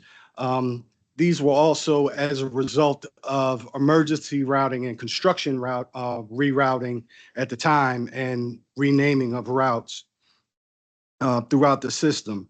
But most importantly, as a former operator, I'm here to advocate on behalf of the operators and maintenance whose physical and mental health are always impacted by redesigns, emergency and construction rerouting, and route renaming. We are first front line, and we're the first to feel the impacts of it. Please seriously consider and listen to the operators. They know the routes, as other speakers have said. They know the routes. They know the impacts of these changes. Seriously listen to your operators and your maintenance folks, your frontline folks. And that's all I had to say. Thank you. Thank you. Next is Christopher Chandler. Christopher Chandler. Christopher Chandler. Okay, we're going to move on to Morgan Sikowski. Morgan Sikowski. Morgan Sikowski. Okay, moving on, Maria Cohen, I believe, is Maria Cohen online? Maria Cohen? I'm Hello? here, thank you. Hello, you're up, Maria. Please begin. Yes, thank you very much. Dear members of the PRT board, thank you for taking the time to listen to our comments and concerns regarding the plans to redesign the Allegheny County bus network. This is a monumental task, the results of which will impact the lives of thousands of transit riders for many years to come. The Squirrel Hill Urban Coalition joins our District 5 office and our neighboring communities in expressing our concerns regarding the proposed changes that will impact transit riders across our district as a whole. As a collective, we have serious concerns about cuts to existing services and the loss of one-seat connections to critical destinations for our residents in Hazelwood, Glen Hazel, Greenfield, and the 31st Ward. Our group would like to see additional one-seat connections between our neighborhoods so that our communities and local businesses can more easily interact with each other and grow. As a collective, our key takeaways are that the PRT bus line redesign must not eliminate existing service or replace one-seat service with transfers to critical destinations, including work and healthcare hubs, schools, social services, community centers, and recreational amenities. Must provide one-seat connections to assigned neighborhood schools for Pittsburgh Public Schools students, and account for the upcoming PPS reorganization to ensure that every District 5 PPS middle school and high school student has a one-seat connection within reasonable walking distance of their school. Of particular concern are the connections to Alderdice High School and Colfax. We would like to add that for the safety of our students, a stop should be added directly in front of the school. A stop in front of Alderdice would eliminate many safety concerns for students. Adding the stop with a one-seat connection to our neighboring communities would also give an opportunity for our students to have better quality of life, because it would make it easier for them to get home to do their schoolwork and have more time for family after school. We know that this has been reviewed, but it is still a big concern for our families. Then 3, must prioritize one-seat connections between neighboring communities so that district neighborhoods can easily access each other's business districts and neighboring neighborhood amenities. Our neighboring communities need and deserve access to each other, our business districts, our libraries, grocery stores, and important community spaces like the JCC and Center of Life. We agree with the list of bus stops in all District 5 neighborhoods shared in the letter sent by Council Member Warwick's office, and appreciate her testimony, with the corresponding critical destinations which residents should be able to reach on a one-seat ride. Many of these connections are already possible in the existing network, and losing them would be devastating for residents who have come to rely on them. We implore you to please consider how the proposed changes will gravely affect connections between residents neighbors, and communities as a whole. Thank you for your time and consideration. I also did send the testimony to Diane via email and had a lot of trouble accessing online. So any changes that you can make to get us the correct link the next time would be really beneficial. And also, I echo Yvette's concern about not being able to get to the location that's your location there. That should be, we should know how to get to the meeting. Thank you. Thank you, Maria. Next, we have Tiara Collins. Hello. Welcome.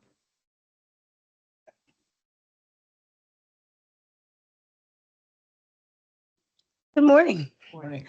Thanks for having us here and listening to us. My name is Tiara Collins, and as you all know, I've been here several times before, and I would like to talk about the bus line redesign that you guys have in place for Greenfield, Hazelwood, Glen Hazel, Hill District, Crawford, Bedford, High Rise, Homewood, North Oakland, Polish Hill, Shady Side, Friendship, Braddock, just to name a few. So, first of all, I want to talk about the 81 that you're talking about proposing to cut for the high rise for Bedford. For them, the people up there, the seniors, because there's seniors in that building, and I'm 50. So for those people to have to walk 4 blocks to get to Center Avenue to catch a bus, that is not going to be feasible. I am not in great shape, but I'm not in bad shape either. And I can't walk up to the high rise. It takes me 10 minutes and it's 4 blocks away. So for you to talk about doing something that's going to be detrimental to seniors, I think is not acceptable, it's unreasonable. And I'm here to tell you to please rethink what you're thinking about doing. Go look at where you're talking about taking these cuts and proposing these cuts and actually look and walk and see what they have to do. I think when you guys do stuff not realizing the bigger picture. I think what you need to do is look at the bigger picture and start thinking how that big picture is going to affect the people who are in that picture. I don't feel like when you do these things, you look at the people who are in this picture. I am here to tell you that you need to look at the picture and the people in it. Those people are not going to be able to walk 4 blocks, and those are no little blocks. Now, I live there. I live right there on Center Avenue, Center and Crawford. And when it's snowing in winter, I fell 4 times this year. Yes, 4. Just walking from that corner of where I live to the bus stop. So you're telling me you're willing to put these people's lives in danger to do something that you can fix, that's already fixed. I feel like every time you guys go and do something that then you call yourselves fixing it, you actually make it worse. The 93, I fought for that bus because there was no bus. Because at the time I lived in Hazelwood. Well, guess what? I'm getting ready to move back over to Greenfield in a couple months. And for you to cut a bus that's going to help me get my 12-year-old back and forth to the hospital, I don't think it's fair. Once again, I'm asking you to look at the bigger picture. Because when you guys do things, you're not doing it according to who you're affecting. Judah is 12 years old. Well, guess what? He has 1 more year in middle school. And when he gets to high school, Down syndrome or not, I have every intention on my baby catching the bus to school. And I feel much better when I know he has to catch 1 bus because those are things that I'm teaching him. I'm teaching him to catch buses, how to get on buses, and how to get home. Because Down syndrome or not, he is very highly functional. He comprehends and he can do things very well. But if you start making it to where he has to catch 2 buses or 3 buses, then guess what? He's not going to be able to catch the bus by himself. That means I'm going to have to catch the bus with him. My goal is to make him independent, and you guys are hindering that. So I'm asking you guys, I'm down here all the time. I'm going to continue to come. I don't know who I need to talk to help you guys get this the way it needs to be. If I need to go talk to people up there in Harrisburg and the DC, the president, I don't want to go talk to him. But if I have to, I'm willing to go. Just let me know what y'all need me to do to help y'all fix what you're trying to mess up. Stop changing stuff because every time you change it, you make it worse, not better. Thank you for your time. Have a wonderful day.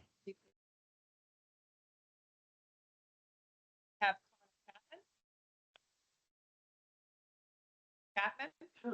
Hi. Hi, Connor. Sorry, I didn't see you. Welcome. Taking a long way around. It's all right. Hello. My name is Connor Chapman. I live in Pittsburgh's Polish Hill neighborhood, and I'm a member of Pittsburghers for Public Transit.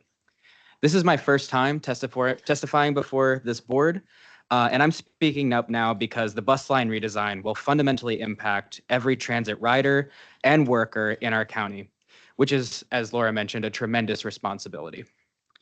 I want to see a plan that strengthens our transit system. and our communities, one that increases ridership and minimizes disruption to current riders and transit workers. A cost-neutral design will not strengthen our system or meet our community's current or future needs. My neighbors and I rely on transit every day to get our jobs, buy groceries, access healthcare, and visit our families and friends. With the current redesign, my Polish Hill neighbors, many of whom are elderly, are cut off from direct one-seat connections to their jobs, grocery stores, doctor's offices in Bloomfield and in Oakland. I can trek up and down Polish Hill, but my elderly neighbors cannot. I'm urging PRT leadership to join transit riders and transit workers in our fight for a bus line redesign that works for all by helping us advocate for a dedicated transit funding solution on the state level. It's essential that every effort is taken to expand transit service through this redesign, not remain cost neutral. This will ensure that me, my neighbors, and the county's residents get the public transit service that we need and deserve. We need to use this opportunity to invest in our community and in our transit workforce. Thank you. Thank you. Our next speaker is Janet Davis. Is Janet online? Janet Davis. Janet Davis. Okay, moving on. Ray Gerald. Ray. Ray Jarrett. Okay, moving on. Christina Hansen. Hello and welcome. Good morning. Hello. My name is Christina Hansen. I'm about to hit my 13-year anniversary of living in the Pittsburgh region. I moved to this area from a place that did not have public transportation. And when I moved here, I had the goal of becoming comfortable and confident navigating a city without a car. I fell in love with Pittsburgh via the buses. And I'm very proud to live in a metropolitan area with public transportation where I can go to work and play reliably. I've lived all over the region, including up in Beaver County, where I continued to commute from Beaver County to school while I was finishing my bachelor's degree, which was a long bus, but it was possible. Fast forward to October 2023, I now live in Uptown or the Lower Hill. It's called Bluff on the map formally.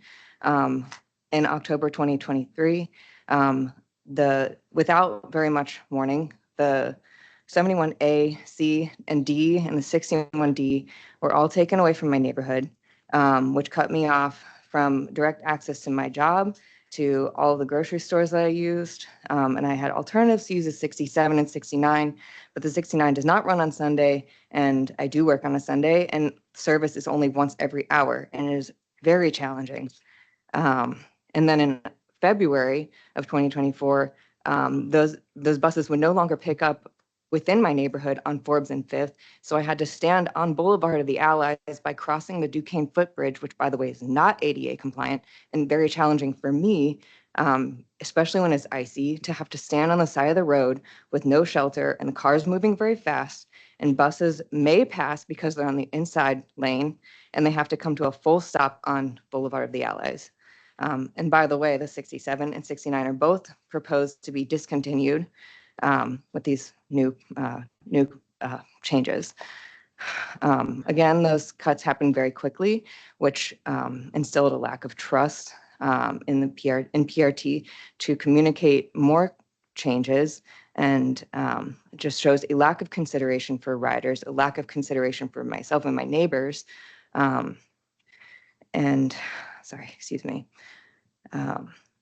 I would like to say that especially the changes that are coming with the route designations are very alarming, that everything is going to change. We won't even see anything that resembles what it does now.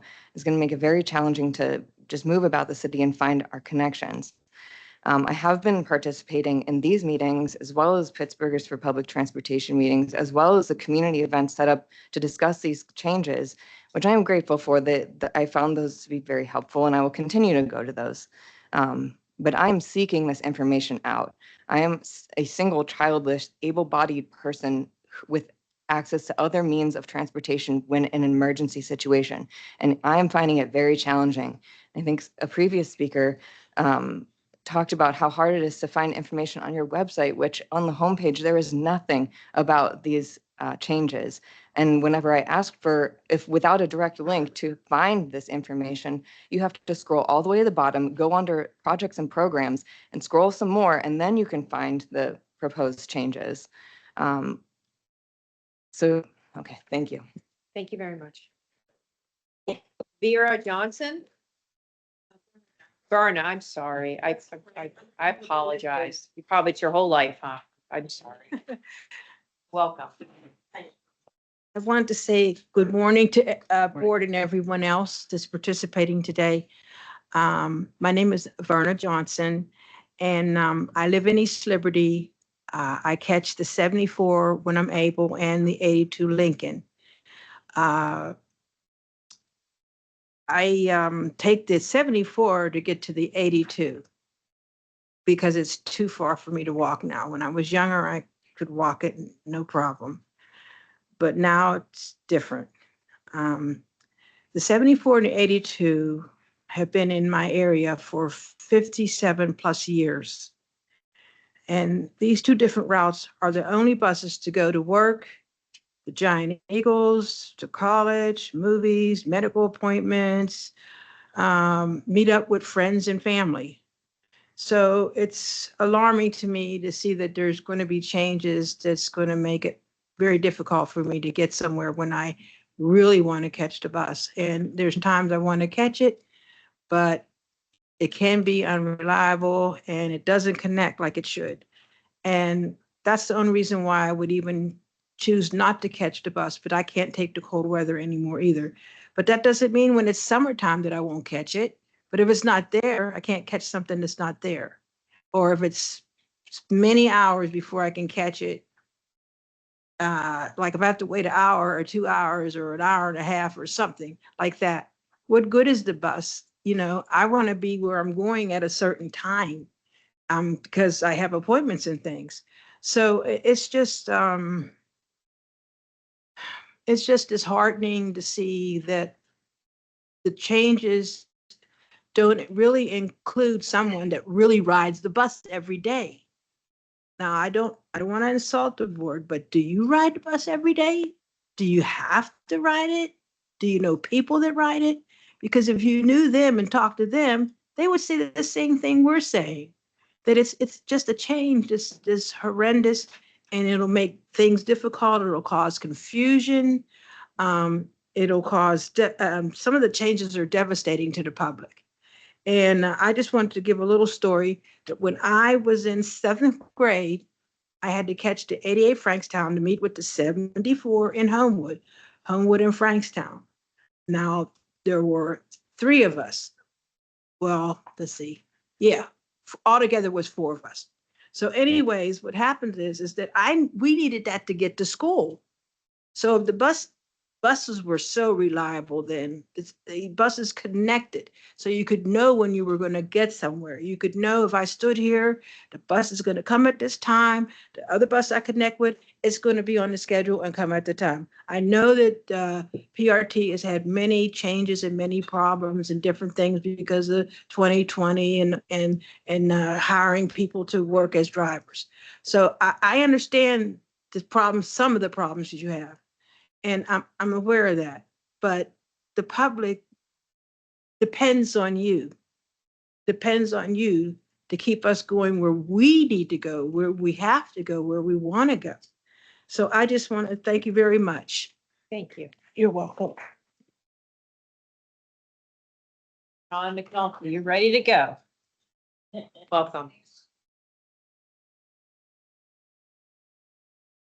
Hello, I'm John McNulty. I'm from the Elliott West End area, and I'd like to address the cascading effects of on the quality of life for people who don't use public transportation. What am I talking about? From my own experience, I live in the city now, but I grew up and lived in Whitehall for many years, and my mother was in a very nice, nice as nursing home facilities can be, overlook Green, and Private room, very expensive. But do we ever consider who works in nursing homes? Who's there on those 3 shifts a day? Those are people who are working for just around minimum wage. And where do they come from? I can tell you, very few people in the relatively affluent suburbs are working in nursing homes. These are people that come out from the city. These are people that, have a budget, and to pay for their rent and everything else, they might not have a car. They might be putting together 2 or 3 jobs, right? So in the bus that used to go out to visit my mother, and I used to take it when she was still alive and would stay overnight. The last one was at 6:30 in the evenings. That's requiring me to stay overnight if I had dinner with her. But that bus was canceled. So the labor pool for people like my mother in a nursing home is severely limited. And if you want good people, you need a larger labor pool, right? The Spencer bus used to service North Baldwin. My friends with 4 children used to take the bus before they had a car, where they were still young, go to school, go to activities. Bus was canceled. Now their parents have to drive them around more. That takes away from their activities. So there's cascading effects, right? There's also an opportunity. I, by choice, gave up owning a car about 14 years ago. And it was one of the best decisions of my life. You talk about community engagement. I started walking around my neighborhood. I come downtown so much more because I don't have a car, right? I go to Oakland just to entertain myself, to eat dinner. Who does that? We try to look for parking. So I live right on Steuben Street. I sometimes watch the rush hour, one person driving their car into work, right? Think of the gridlock, especially in Pittsburgh, where we don't have wide roads. Think of the pollution. Think of the salubrious effects I've had on my health, more friends we've made with drivers, with riders, even at the bus stop. It's just made for a more fulfilling life. And I feel that we as a city, we're saying, well, those folks need bus riders. Like we all do. For more people like myself that choose to live without a car, we're helping with your pollution. We're helping with your gridlock. We're better health outcomes and more engagement with the community. So I wish we would take, and especially our state legislatures in rural areas, to realize that 80% of the budget comes from the 2 main urban areas. That pays for their state roads. That pays for their state police. So try to look at the brighter side. And could we maybe someday get transport to our 2 county parks on the weekends, and for people who don't own a car? It'd be great too. Thank you. Joan Monroe. Hello, welcome.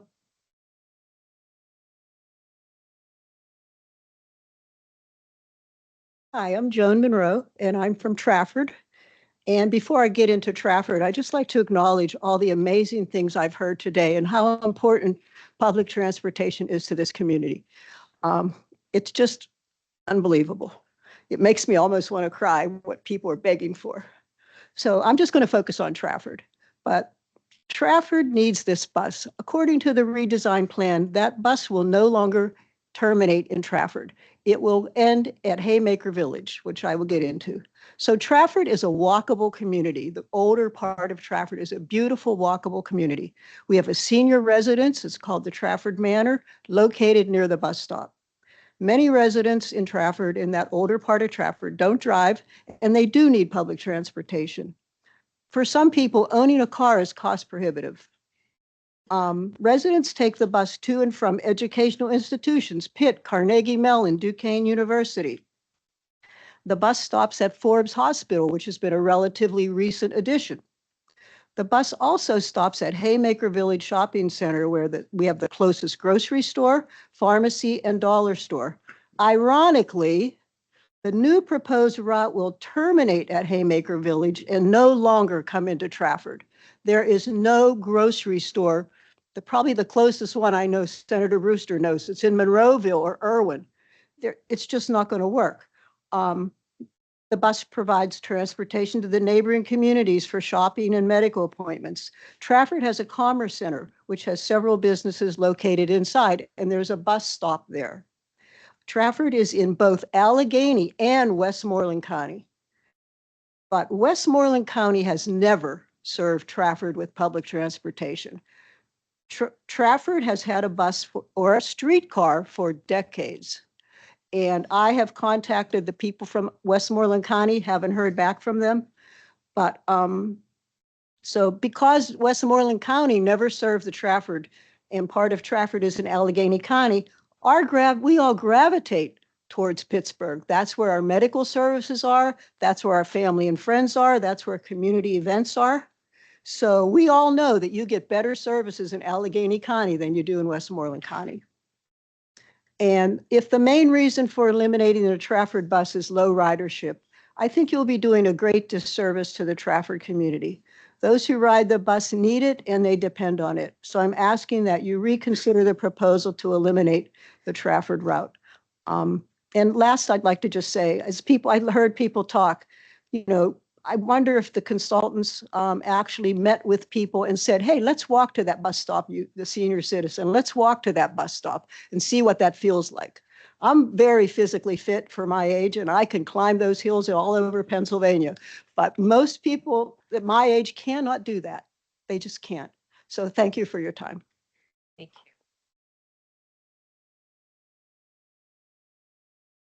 Bernie Mossy? Bernie? Bernie Mossy? Nicole Nesby? Hi, Nicole. Welcome. Hi. Wait, can you hear me? Oh, Bernie, are you online?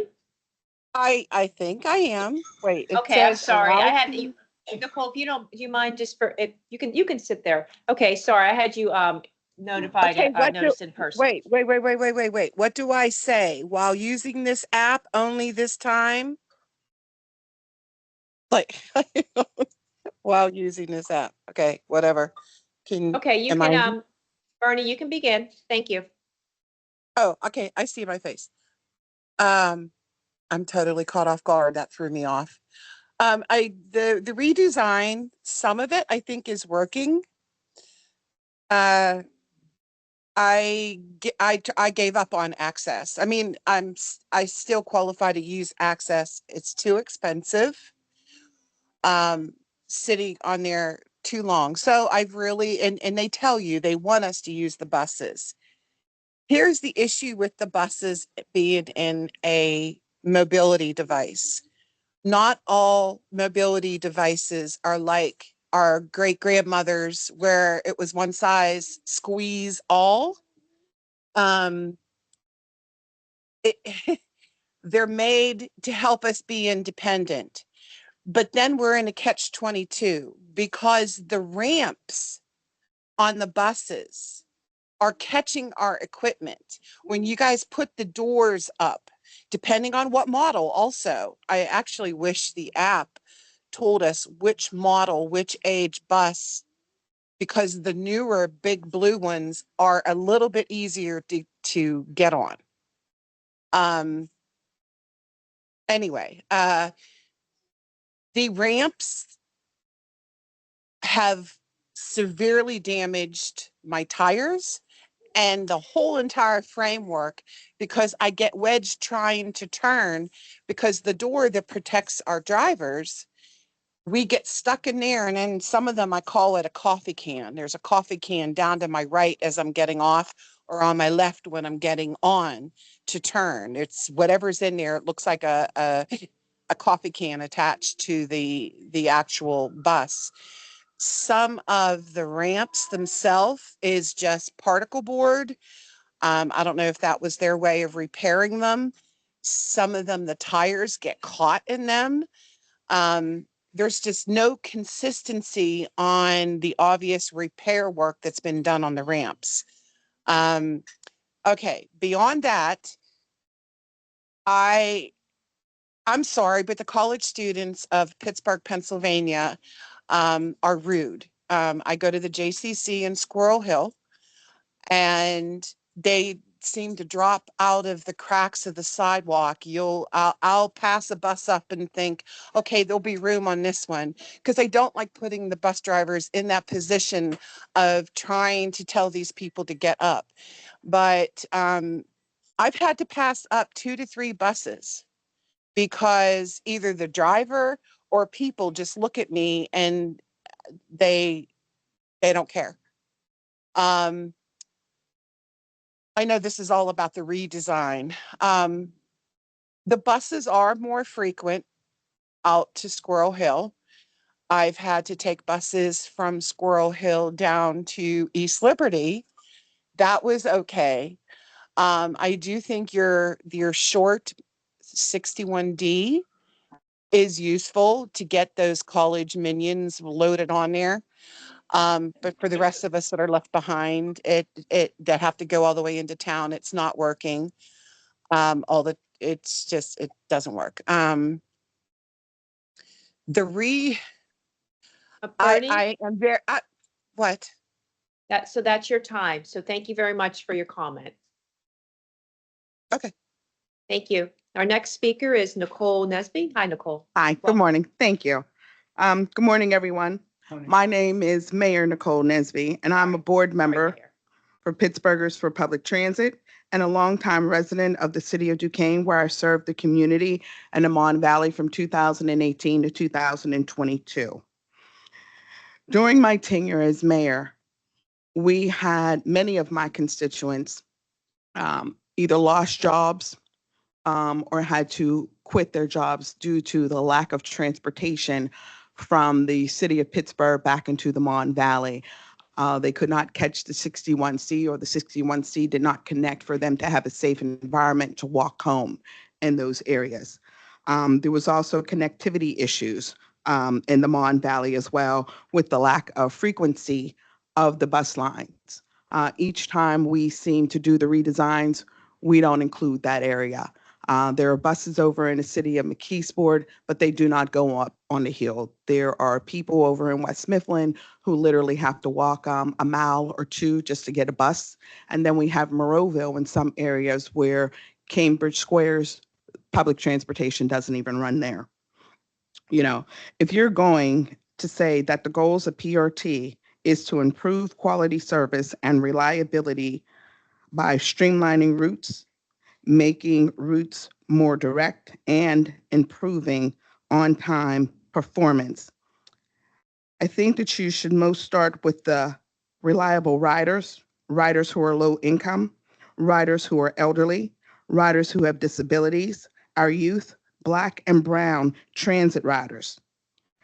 I've seen transit come and go. I've seen over time.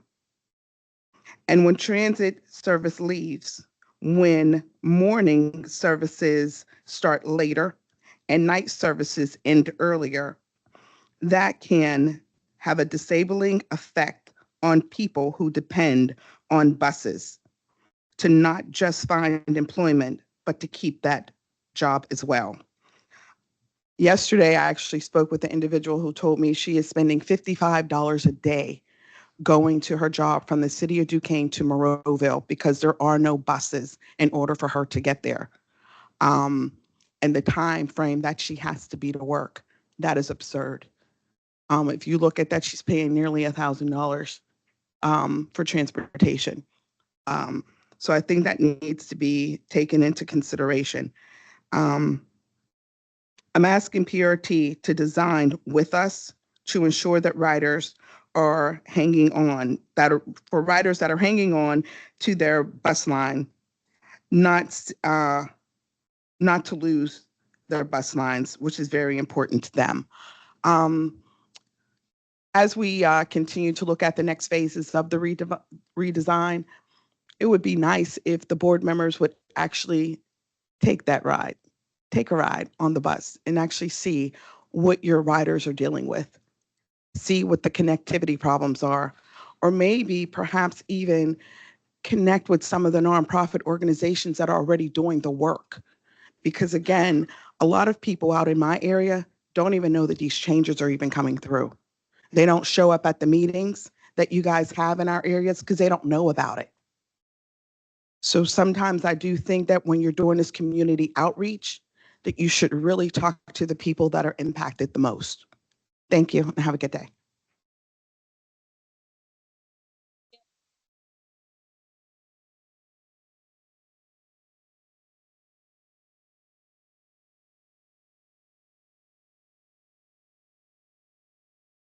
Good morning. Hello again. My name is Gaia Parrish, and I've lived in Pittsburgh my whole life, and Polish Hill specifically for the past 16 years.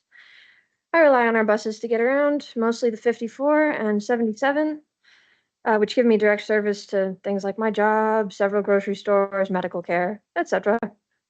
I only learned about the bus line redesign a few months ago, but since then I've been able to attend several meetings about the currently proposed redesign and talk with dozens of people from all over the city about how the changes will affect them and their neighbors. I've learned many interesting things from all that, but something that remains elusive is how these changes, the shifting or elimination of most routes, the shifting of most stops, and the renaming of nearly every bus will benefit anyone who relies on our public transportation. The overwhelming theme with each new person I've spoken to and every new thing I've learned about this proposal has been loss, loss of direct service, loss of any service at all, of accessibility, of understanding.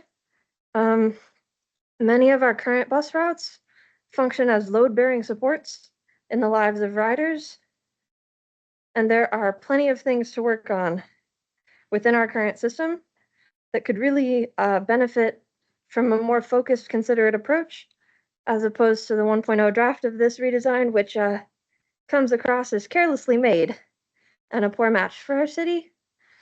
I ask that you all, who have the power to make sure these plans are executed with care and consideration for the vulnerable, do so, and consider the weight of the tangible harm this will cause against the nebulous potential benefit.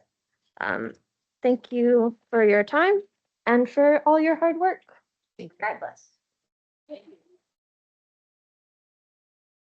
Chief, I have Chief Amja. Chief Amja. Greetings, everyone. My title is Pamai Chakmam Yahalahi, and I'm the Chief of Medicine, Land Management, and Land Stewardship with the Iroquois Confederacy of Nations, and I'm also the Chief of the Tuscarora Ownway.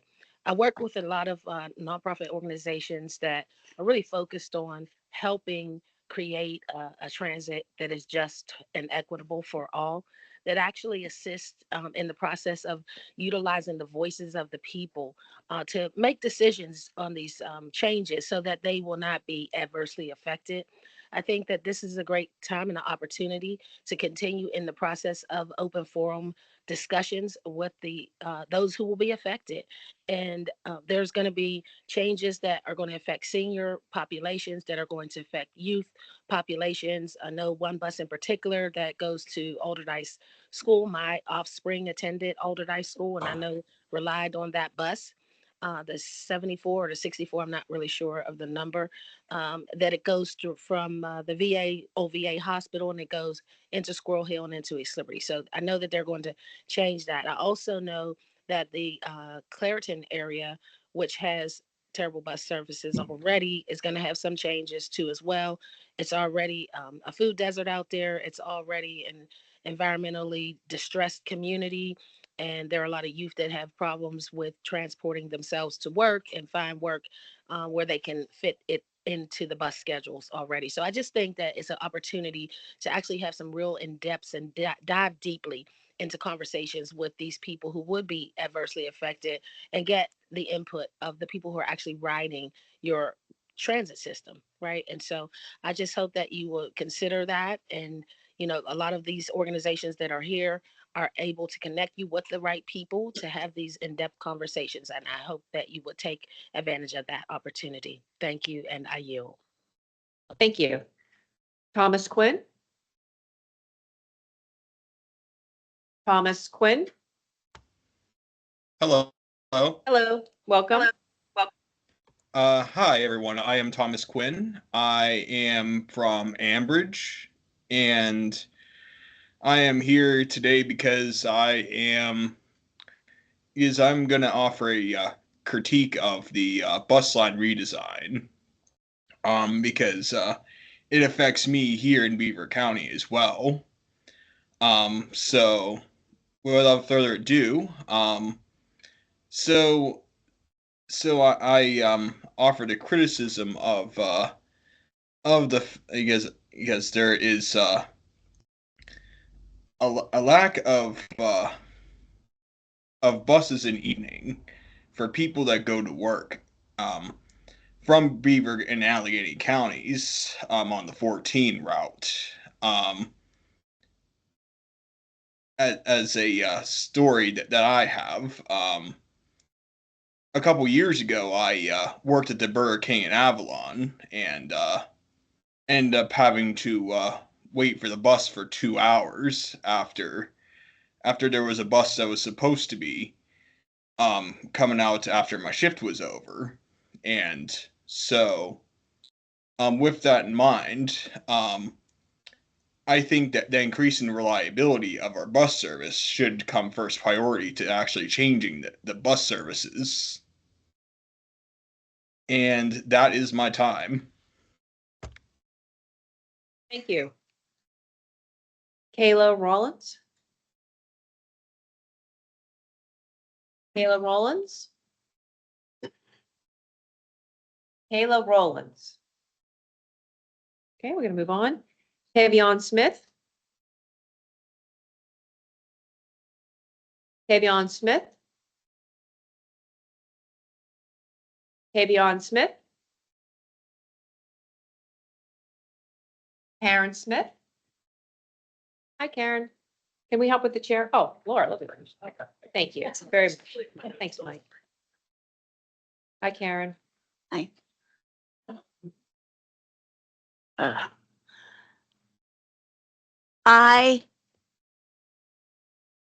We should not have to take this sitting down or standing. My name's, excuse me, my name's Karen Smith. I use the G2, the G31, the 41, or the 31. If I see some of the buses are going to be directed in different areas, but also I see you might be eliminating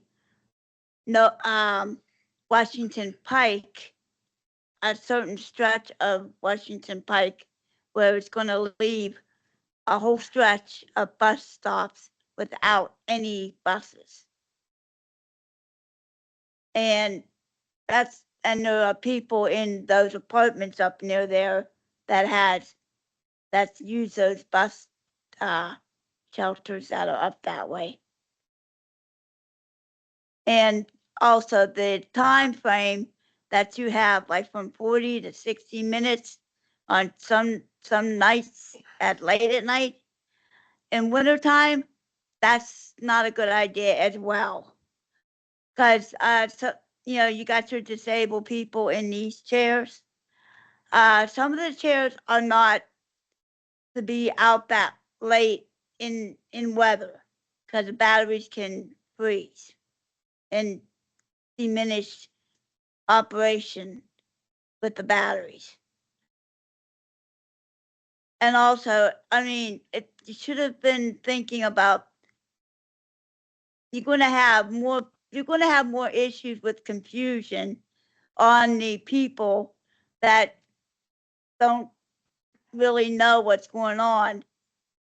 There's going to be more confusion than there is now. And you're going to, instead of fixing a problem that we have now, you're going to create more problems on top of the ones you have now.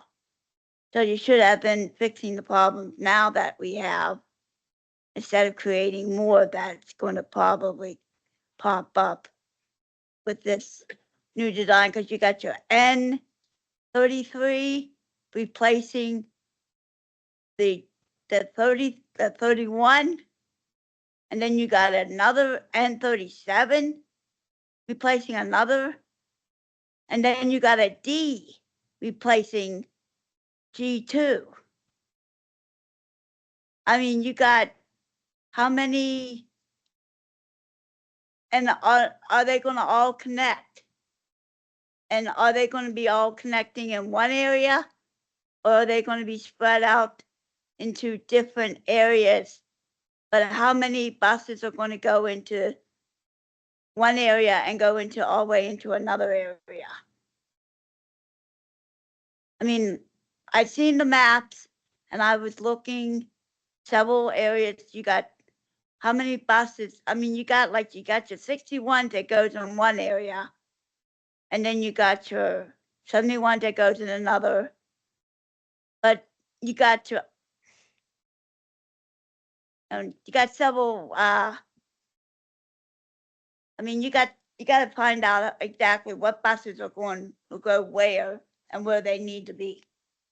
Thank you, Karen. Madam Chair, number 9 on your list, Ms. Cushman is on. There's no objections. Alicia Grishman? Hi, can you hear me? Yes, please proceed. Hi, yes, so my name's Elisa Grishman. I'm a resident of Uptown. So quick side note, there is one bus route that's goes from the Strip through the Hill to Uptown to the South Side. Please do keep that route. It's nice to not be a food desert anymore, and we could really use that route. That said, what I'm here to talk about today is the microtransit zones. I know I sound like a broken record. I've been saying this over and over. I think it's dreadful that PRT put out this whole transit plan, and yet you don't have an actual solid plan for what microtransit zones are yet and what they entail. I've been to 6, 7 different pop-ups and nobody knows, and they look abashed and they look confused, but they say, look, we don't know why we're out here, giving you this plan when we don't know what it is, but we don't know what it is. As a disabled person, as someone who has elderly parents who don't use smartphones and wouldn't be able to summon microtransit, I'm really concerned. Separate is not equal. And to put all these microtransit zones in areas that are already frequently low income, Justice 40 neighborhoods is astounding. And I really beg you to reconsider this plan of microtransit, because in the past, that's been really alienating to the people who need it the most. I think a lot of this plan is very problematic in general, for neighborhoods that have relied on having a bus, have built their lives around it. My friend Whitney Falba had a whole uh, series of conversations with people about the fact that uh, the bus route was disappearing, and her elderly neighbors who aren't on social media had no way of finding out about these pop-ups were suddenly finding out that their houses that they bought deliberately on the bus line were going to be losing service. I think this whole thing has been done poorly. I think you need to reconsider a lot of this using local contractors and not people from out of Pennsylvania who don't understand Pittsburgh the way, a local might. Okay. Yeah, Thank you, Alicia. Thank you. Going to move on to the next individual, Lakia Thornhill. Is she online? Lakia Thornhill? Lakia Thornhill. Marlene Unverdorben. Oh my gosh. I don't know if I did it right. There's. It's always the great I- icebreaker. Can you Okay. pronounce it properly? Yes, Unverdorben. I did close. I was close. You were very close. Good morning, everyone. Now, my name is Marlene Unverdorben. I live in the borough of Bellevue. I work at the laboratory school at Carlow University for the last 20 years. I have a medical condition and I cannot drive a car. And we always made sure that we lived in an area that had public transportation for me. I am here today to give you the story of a planned Port Authority bus rider. Okay, this is from Monday through Friday. I take the 13 Bellevue Westview bus at 6:08, and that bus is to be discontinued. I arrive in downtown around 6:45. It's a 45-minute route. Then I transfer to a bus going to Oakland. I usually get that around 7:10. And it takes about 20 minutes to get to Carlow. And I arrive at school at 7:30. Now going home, I do the same thing. And yesterday, it was a very good day. I got from Oakland into town at 4 o'clock. At 3, I caught the 3:35 bus, and I was able, for some reason, to get the 4 o'clock Bellevue bus to my home. And I got off at my home stop at 4:45. Now, a day, I take 4 buses a day. Now, with this new proposal, which is very confusing, and I think I might confuse you also, I have to go now from my house, since the Bellevue Westview is being discontinued. There will be a new bus in this place called the N17, which is going to leave me off on the main avenue in Bellevue, which is Lincoln Avenue. From there, now that bus, yay, is going to start running at 6 o'clock, in the morning, and it will be every hour. So if I might be a little late, getting to the bus because of bad weather, I will have to wait till 7 o'clock to get the bus. Okay, then I transfer to the 6:13, which will run every 30 minutes. Then that route will increase to 74 minutes to get me into time. So now that is bringing me into downtown Pittsburgh at 7:45. Now let's remember, my school day starts at 7:30. Now going home, well, okay, now I'm in time. Then I have to close my eyes here to think of this all. Then I have to transfer to another Oakland bus, okay, which on the redesign map, I cannot find out where I have to go to get it, what time it will be there, and I just don't know how I'm going to even get to school. Then it's time to go back home.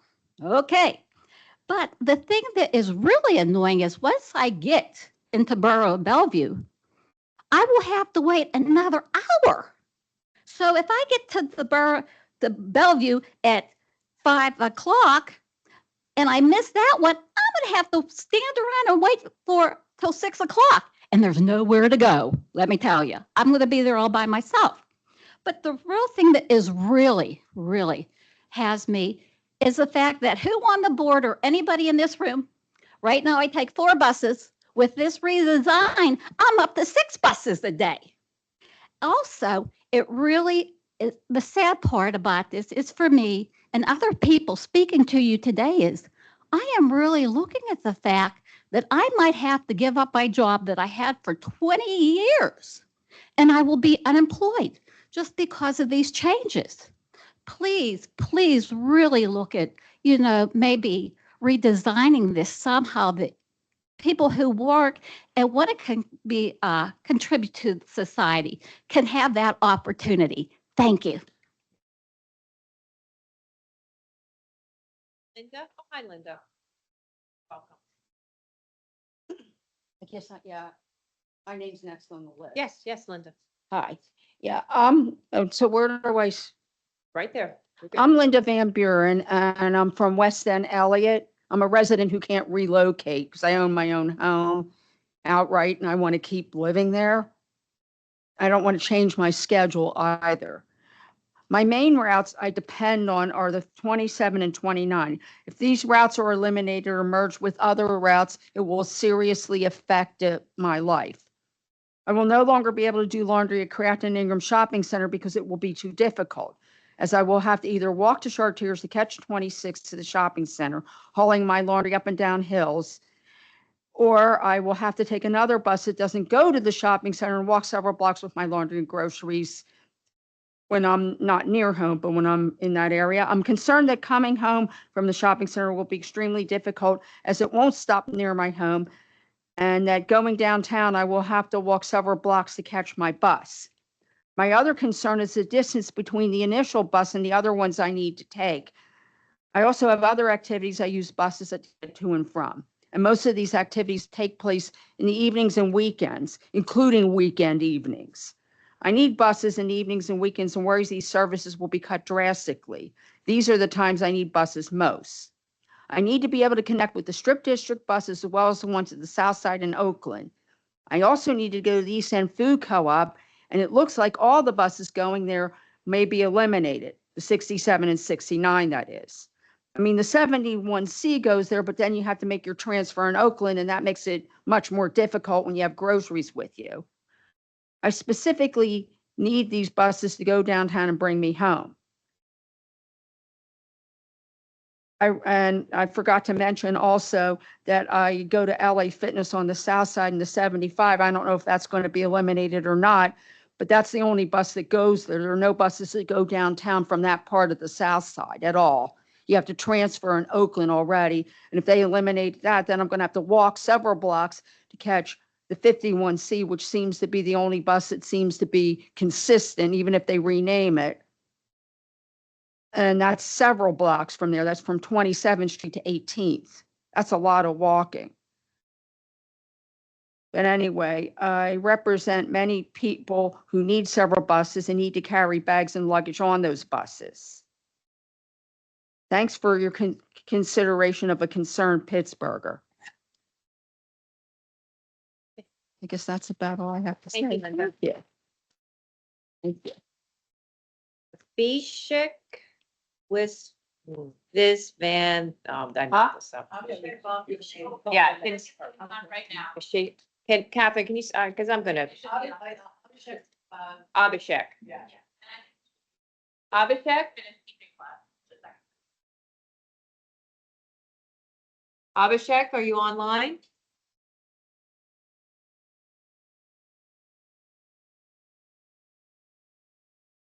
We're going to come back to him. We're going to go to Linda Warman. Hi, Linda. Abhishek, we'll go back to Abhishek if, just let me know if Abhishek gets online.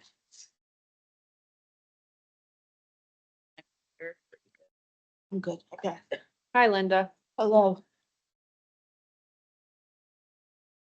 Okay. My name is Linda Warman, and I currently reside at Hilltop Parkview Manor Apartments Complex in Duquesne, where we have just got our bus back in 2018. All right. Today, I'm here about my concerns about the proposed bus line redesign of the 59 Monvel. Currently for me, I take the 59 down to Braddock, where I have certain type of appointments to attend. But with that bus being redesigned, it will cut off Braddock, basically. It will no longer go into Braddock. I will have to take the 59 to the waterfront, then get what you proposed for the 61D to get to Squirrel Hill. And then from Squirrel Hill, I'll have to take the 61. Or in this case, the X60 or just, and then if I miss that 61A, which I will call it the 61A for now. If I miss that bus, I'll have to take the 61B, which will drop, according to the redesign map, will drop me off in North Braddock, up near Baldrige and Walnut Street, and I'll have to walk down 7 or 8 blocks to get to my appointments.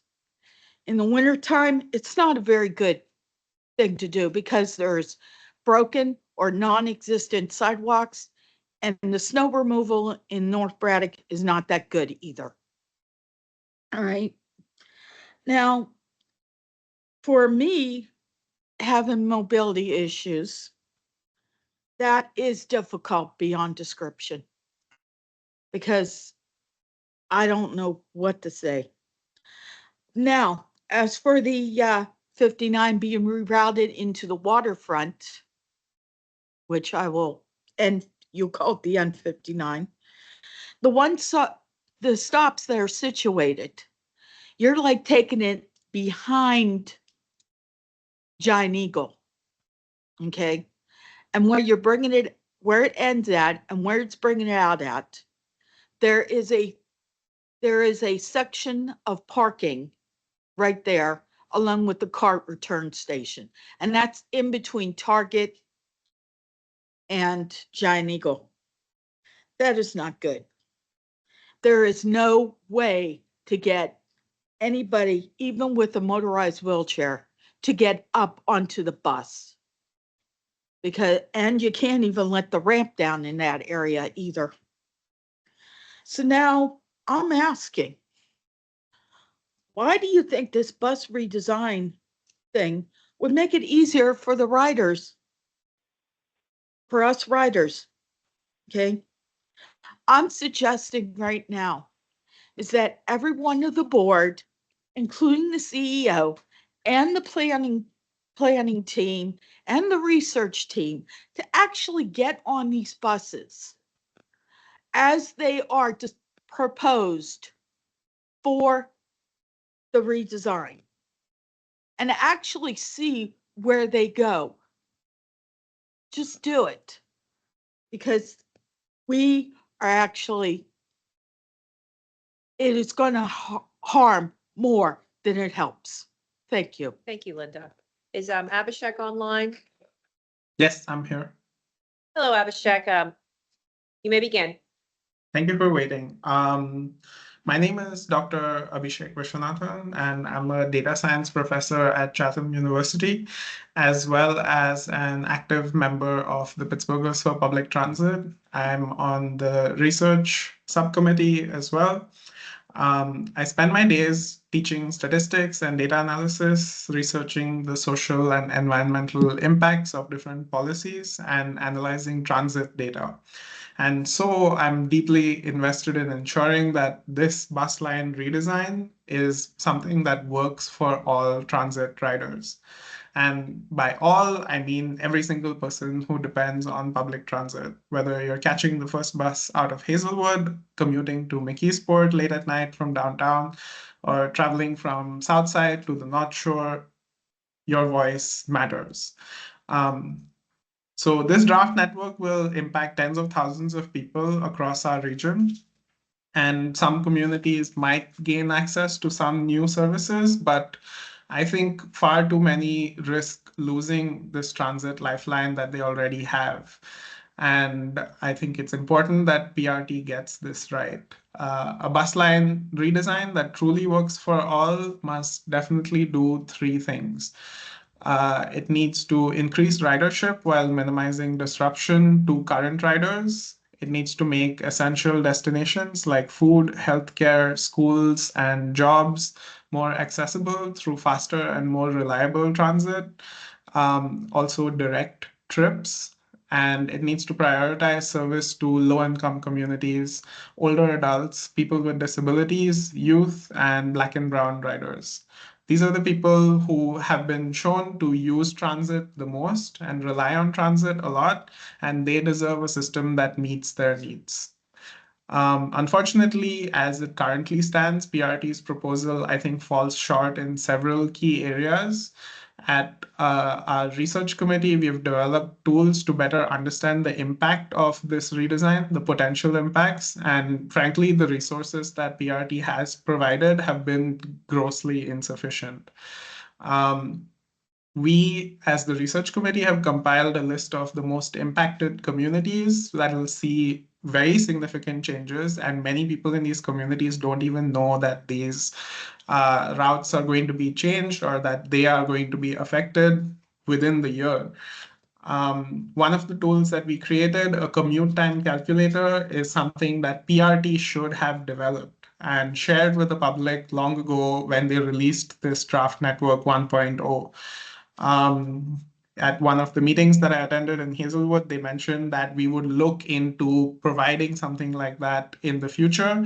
And I really hope that they have some kind of way to do that for the next draft network. Using this tool, we analyzed how long it currently takes to travel from neighborhoods to critical destinations like hospitals, grocery stores, and job centers. And I found the results pretty troubling. Out of the 21 trips that we examined, 19 would take longer and involve more transfers that using the BLR 1.0 than we currently have today. Longer commute times means lesser time with your family, lesser opportunities for work, reduced access to essentials. This isn't just inconvenient. I think it's unacceptable. Thank you, if this- Abhishek. That's your time. I didn't mean to cut you off. All right. All right. Thank you very much Thank you. for your comments. Jessica Daniels? Jessica Daniels? Jessica Daniels. Okay, moving on. Cheryl Stevens? Hi, Cheryl. Welcome.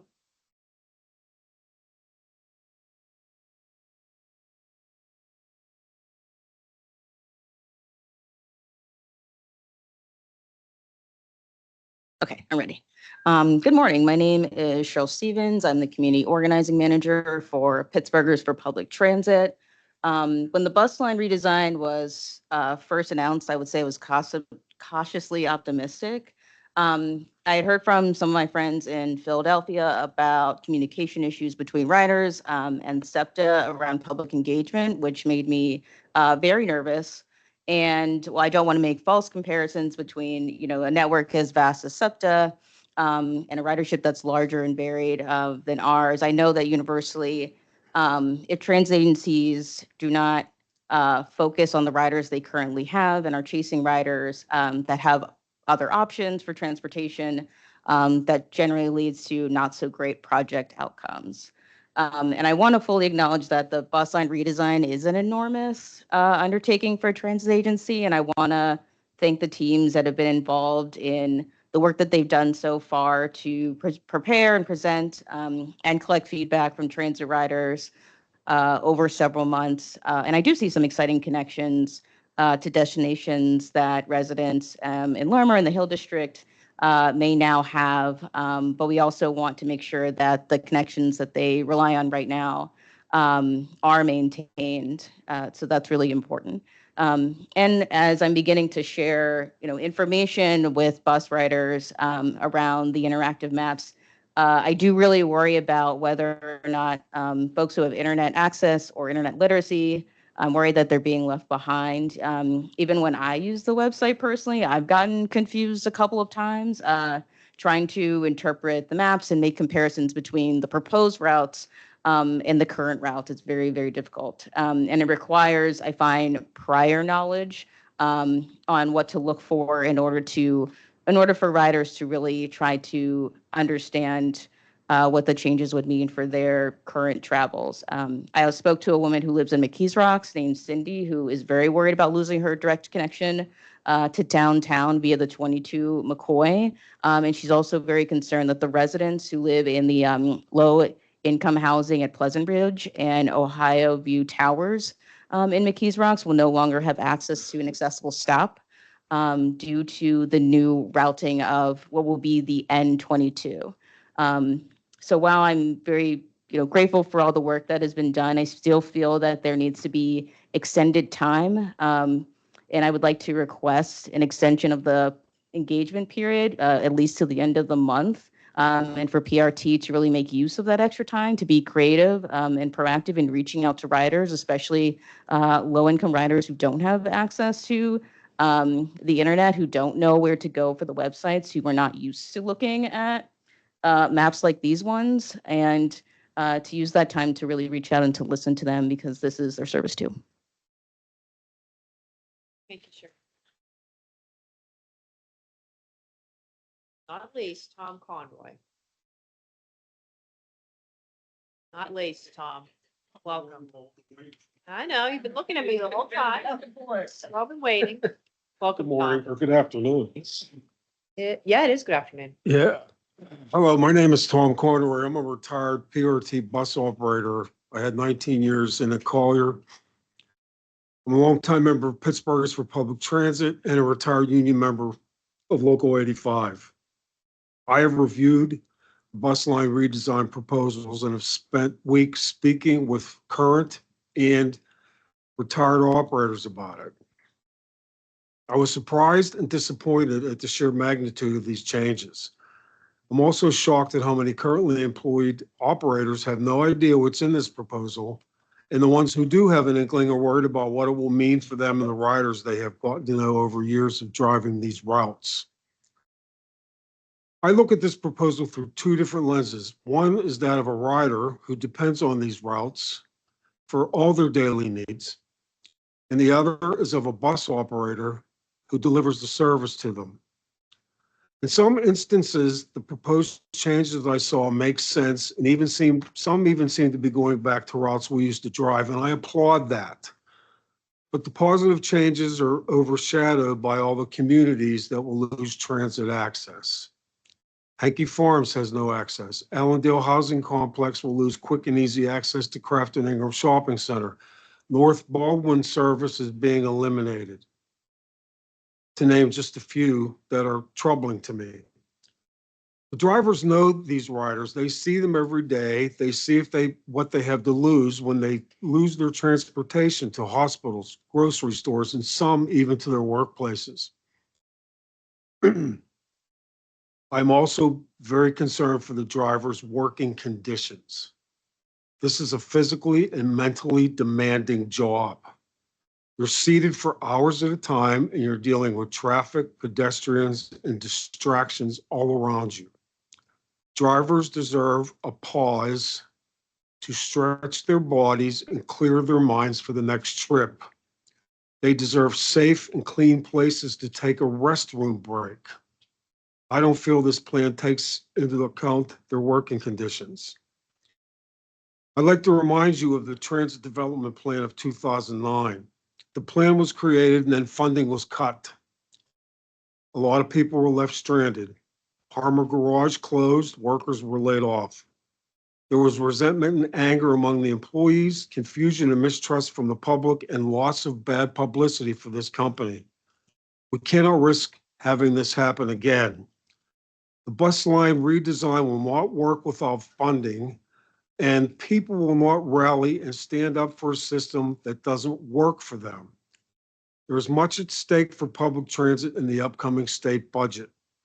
PRT needs to learn to listen to its workforce and ridership if we're going to have a fighting chance at winning dedicated, sustainable transit funding together. Thank you. Thank you. With that, I'd like to thank everyone for your participation today, and the meeting is adjourned.